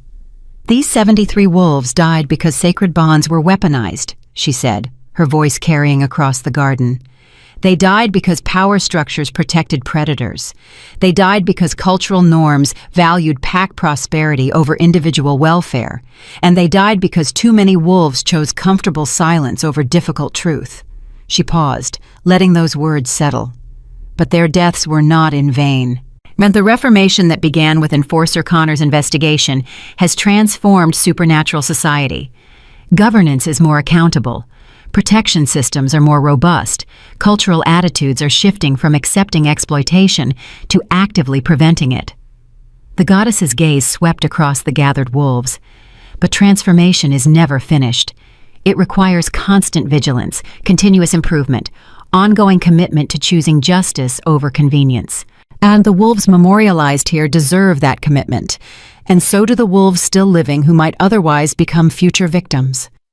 She raised her hand, and divine light flowed into the memorial stone, making the carved names glow with celestial radiance. "I hereby consecrate this memorial as holy ground. Let it stand as permanent reminder of the cost of systemic failure. And let it inspire continued dedication to ensuring no more names are added to this list." The light faded, leaving the names glowing softly, a permanent celestial tribute to wolves who'd deserved protection and received destruction instead. After the formal ceremony concluded, the gathering shifted into something more celebratory. Survivors sharing recovery stories, Protection Council members networking across territories, families of the memorialized finding comfort and community with others who understood their loss. I found myself talking with Jenny, who now led the Eastern Territories Protection Council Division. She and Alexander had 2 young pups who were playing in the memorial garden with careful reverence. 5 years, she said, watching her children. Sometimes it feels like a lifetime ago that Harold was grooming me. Other times, it feels like yesterday. How are you managing? I asked. We'd maintained periodic contact over the years, and I knew her recovery hadn't been linear. Good months followed by difficult ones, of progress interrupted by setbacks, healing that happened in spirals rather than straight lines. Better, the nightmares are less frequent, the hypervigilance is more manageable, and Alexander has been patient through all of it, understanding that trauma recovery isn't a straight path. She smiled. The Protection Council work helps too. Every wolf I help protect, every manipulation tactic I expose. It reinforces that Harold's behavior was criminal. Not my fault. Her eldest pup, a 5-year-old named Riley, ran over excitedly. Mama! Mama! That lady said you're a hero who saves wolves! Jenny's expression softened. I'm not a hero, sweetie. I just help protect people who need it. That's what heroes do, Riley insisted, with the absolute certainty of childhood. After Jenny and her family moved on, I encountered Todd near the edge of the garden. He stood alone, staring at the memorial stone with an expression of profound anguish. Jamie's name is second from the top, he said quietly. I see it every time I close my eyes. 5 years of supervised rehabilitation had changed Todd visibly. The arrogant alpha who'd orchestrated rejections for personal gain was gone, replaced by a wolf who carried the weight of his crimes with visible pain. Whether the transformation was genuine or performed remained an open question, but his contributions to Protection Council training had been valuable enough that he remained under monitored consultation rather than exile. Do you think about her often? I asked. Every day.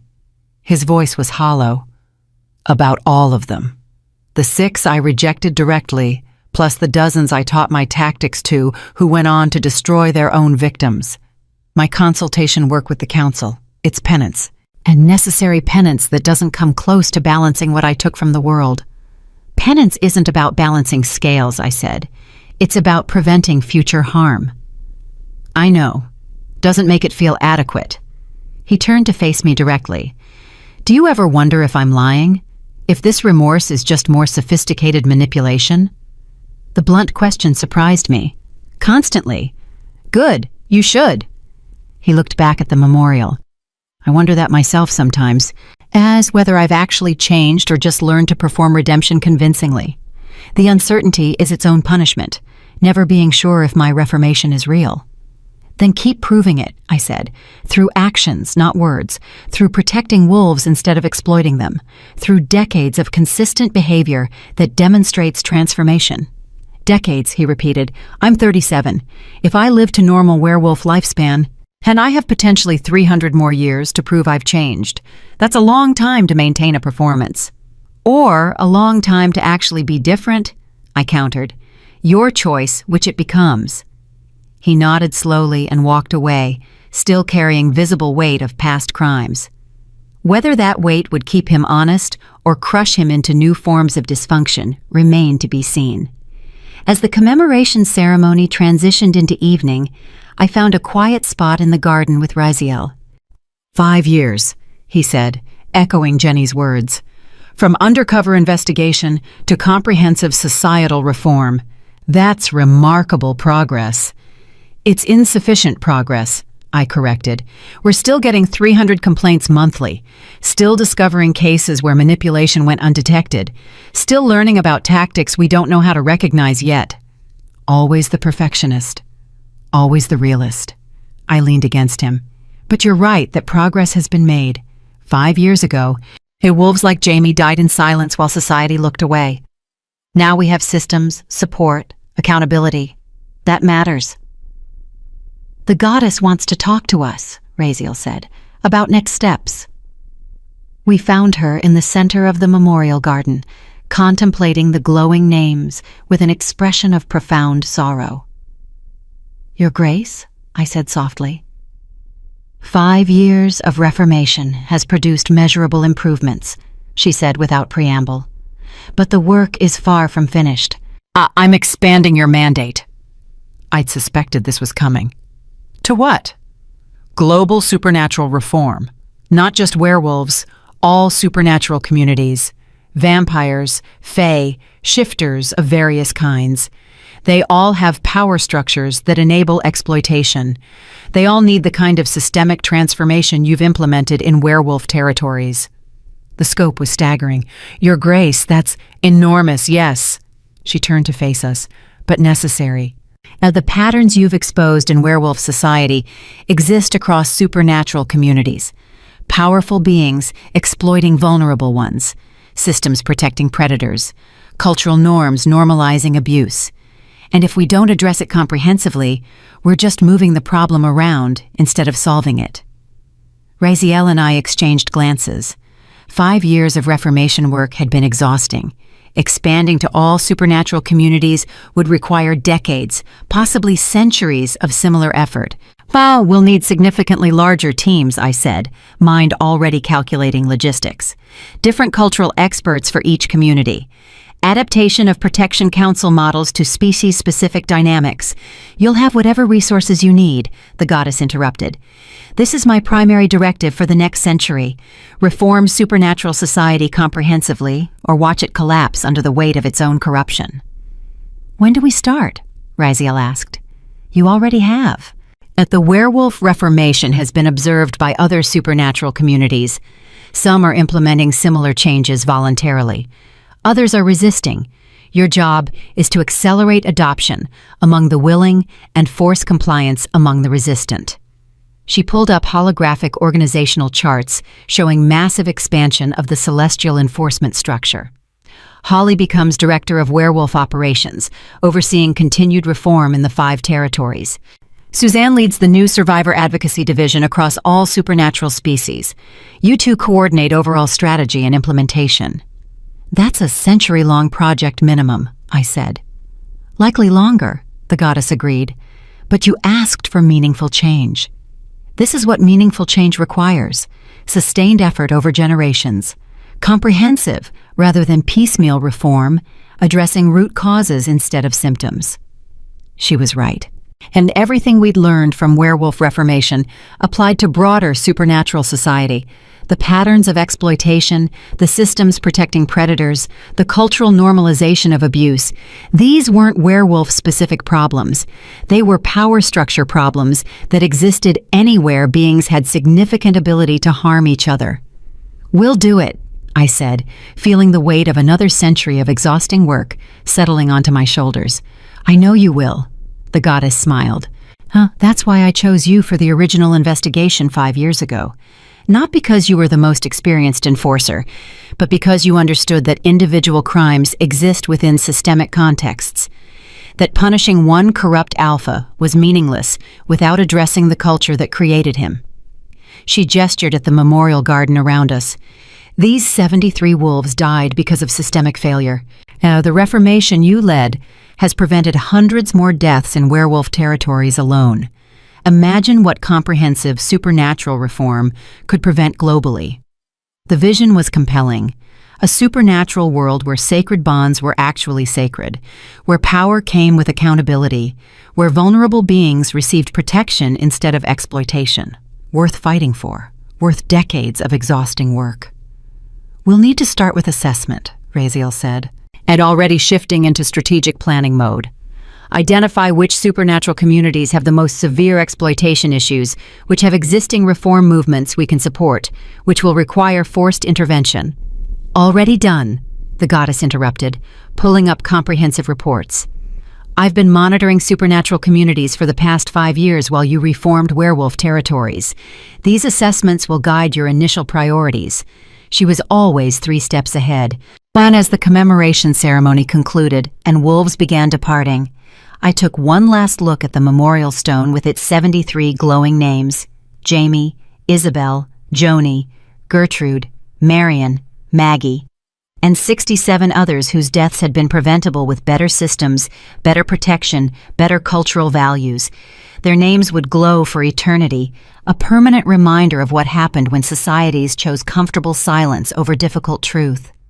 But beside the memorial stone, New plaques were being installed, honoring survivors who'd transformed pain into purpose, celebrating reformed governance that protected vulnerable beings, documenting the specific changes implemented over 5 years that had prevented future tragedies. The memorial wasn't just about mourning the past, it was about committing to a better future. 10 years after I'd laughed at Todd's rejection and revealed my true identity, I attended another mating ceremony. This one was in the vampire territories, where a survivor of blood bond exploitation, their equivalent of mate bond abuse, was celebrating bonding with someone who treated her as equal rather than food source. The ceremony incorporated reforms we'd implemented over the past 5 years of expanding supernatural governance transformation, independent oversight councils, survivor advocacy representatives, mandatory consent protocols, and all the systemic changes that made exploitation harder and protection easier. It wasn't perfect. Nothing ever was. But it was better and better, accumulated over decades and centuries, eventually became good, maybe even great. Director Connor, the vampire survivor said after the ceremony, "Thank you for bringing the reformation to our community. 5 years ago, I thought my exploitation was normal. Now I understand it was criminal." "Thank you for being brave enough to report it," I replied. Survivors speaking up is what makes reformation possible." She smiled and rejoined her new mate, moving with the confidence of someone who'd reclaimed her agency after years of having it systematically destroyed. Raziel found me watching the celebration with satisfaction. "Another successful intervention," he said. "Another community transformed. Another step toward comprehensive reform," I agreed. "How many more communities remain?" 17 major supernatural populations, plus dozens of minor ones. He pulled up progress reports. "At current pace, we're looking at 70 more years to achieve baseline reform across all communities." 70 years. Nearly a century total of reformation work. I'd be approaching 500 years old by the time comprehensive supernatural reform was complete. "Worth it, though," I said. "Oh, absolutely worth it." We stood together watching vampires celebrate a healthy blood bond, one based on mutual respect and genuine affection rather than predatory exploitation. 5 years ago, this community had operated like werewolf territories before Reformation, with powerful vampires treating vulnerable ones as resources to be consumed. Now they had protection systems, accountability structures, and cultural shifts toward treating all beings as inherently valuable. The transformation was real, slow, messy, complicated, but real. My communication crystal flared. Holly reporting successful intervention in Werewolf Western Mountains, where a potential exploiter had been caught early thanks to improved detection systems. Then Suzanne updating survivor support metrics showing continued improvement in recovery outcomes. Then dozens of other reports from investigators, advocates, and reformed community leaders across supernatural populations. The work continued. As it would always continue, because predators would always exist, systems would always need maintenance, and cultural values required constant reinforcement to prevent backsliding into exploitation. But now we had frameworks for addressing those eternal challenges. We had survivors empowered to protect others. We had reformed governance that prioritized accountability over power. We had communities learning that protecting vulnerable beings strengthened rather than weakened them. That was worth everything. "Ready to go home?" Raziel asked. Home was technically the Hall of Eternal Judgment, but over 10 years of reformation work, it had become more than just headquarters. It was the place where survivors found validation, where investigators coordinated protection, where systemic change was planned and implemented. It was the heart of a movement that had transformed supernatural society. "Ready?" I said. As we prepared to leave through divine light, I took one last look at the vampire celebration. Healthy bonds, protected vulnerable beings, reformed systems. This was what I'd fought for when I laughed at Todd's rejection 10 years ago. Not personal revenge, though that had been satisfying. Not individual justice, though 47 corrupt alphas serving sentences was appropriate. But comprehensive transformation of societies that had normalized exploitation for too long. We'd achieved that in werewolf territories. Yes, we were achieving it across broader supernatural communities. And in another 70 years, maybe, just maybe, sacred bonds across all supernatural populations would actually be treated as sacred. That vision kept me fighting through exhausting decades of Reformation work. That vision made it all worthwhile. Epilogue. 25 years later. I stood in the Hall of Eternal Judgment on the 25th anniversary of Todd's public rejection, at reviewing transformation statistics that would have seemed impossible when I'd first walked into that Pine Haven bakery. Mate bond exploitation across all supernatural communities, down 91% from baseline measurements, protection councils operating globally, 237 across 43 species, survivors receiving support services, 847,392 beings, reformed governance structures, 94% of supernatural communities, deaths from bond exploitation, 0 in the past 18 months, 0. And for 18 consecutive months, no supernatural being had died from mate bond, blood bond, soul bond, or any other form of sacred connection exploitation. That was the number that mattered most. The door opened and a familiar figure entered. No longer the nervous she-wolf I'd met 25 years ago, but a confident leader who'd spent decades transforming pain into purpose. Director Connor, Jenny said, now Global Director of the Protection Council Network, and the commemoration gathering is starting. 25 years, a quarter century since one investigation had sparked reformation that transformed supernatural civilization. We gathered in the expanded Jamie and Isabel Memorial Garden, which now honored 127 names, every confirmed death from bond exploitation over the past century. The number had stopped growing 18 months ago and would hopefully never increase again. Thousands of beings from dozens of species filled the garden. Werewolves, vampires, fae, shifters, and others, all connected by shared commitment to protecting sacred bonds. The moon goddess materialized above the gathering, her presence causing respectful silence. 25 years ago, divine enforcer Brandy Connor exposed systemic exploitation in werewolf territories, she began. That investigation sparked reformation that has since spread across supernatural communities globally. Today, we commemorate not just the progress achieved, but the eternal vigilance required to maintain it.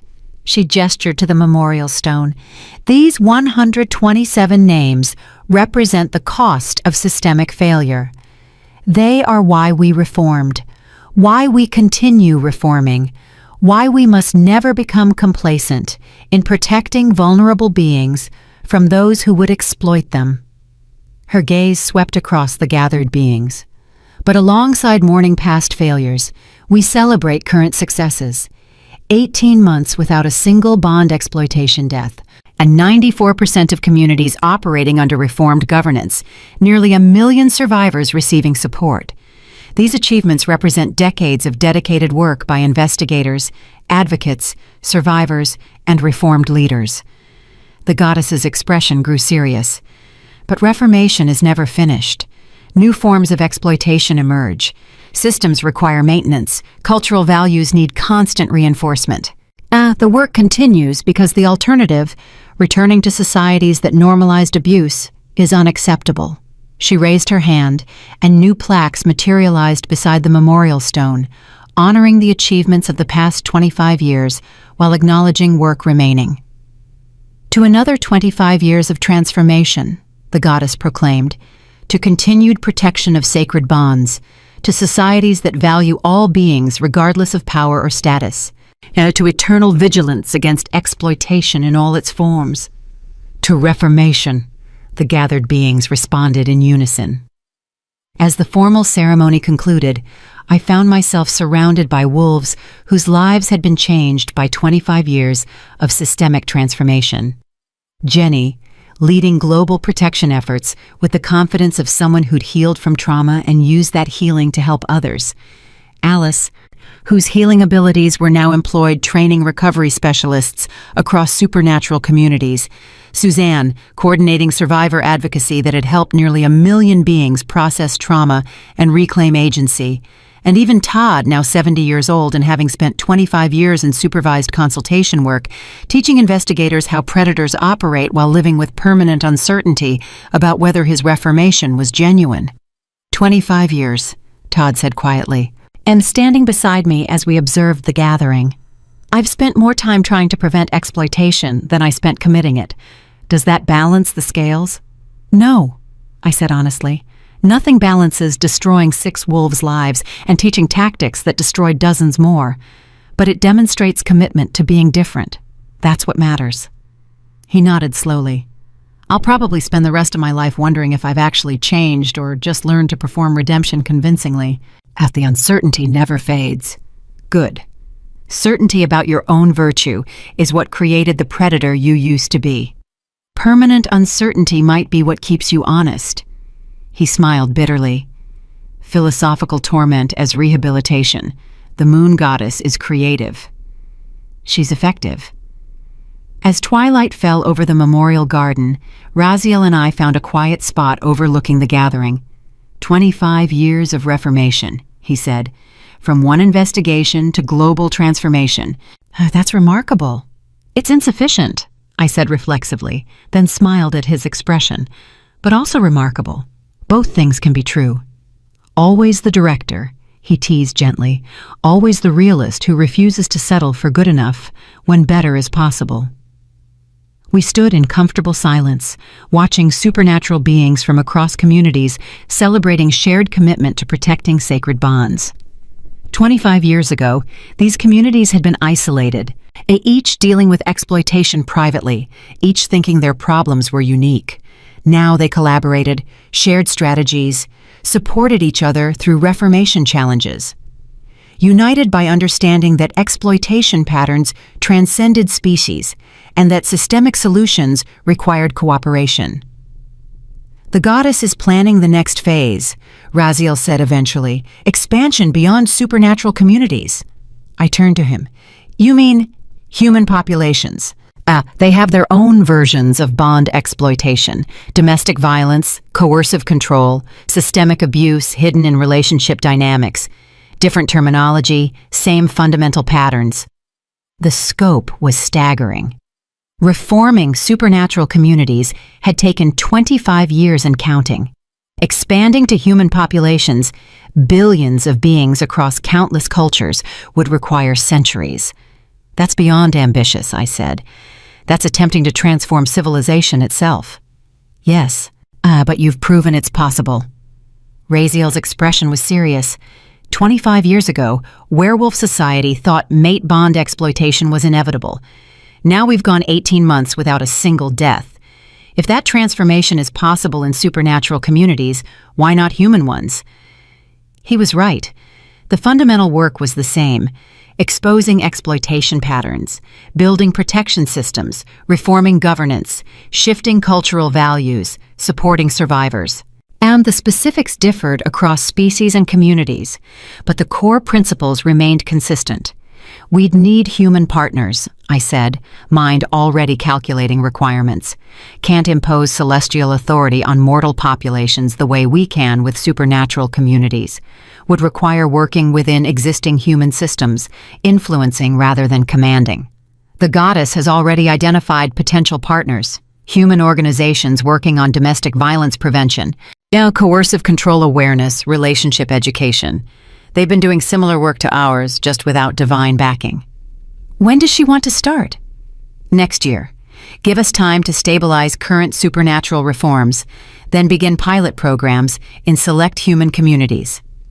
I looked out at the memorial garden, at the 127 names that would glow for eternity, then at the thousands of beings celebrating 25 years of transformation. Then at the future stretching before us. Decades more work, expanding to human populations, attempting to create a world where sacred bonds of all kinds were actually protected. It was overwhelming, impossible, absolutely necessary. Let's do it, I said, because somewhere in the human world, someone was experiencing exploitation right now. Being told their worth depended on another's approval. Being isolated, criticized, gaslit into believing abuse was normal. And if 25 years of reformation had taught me anything, it was that systemic change, while slow and difficult, was always worth pursuing. One investigation, one intervention, one survivor finding their voice, one community reformed, one culture transformed. Multiply that across decades and species and populations, and eventually you change civilization itself. That was worth everything.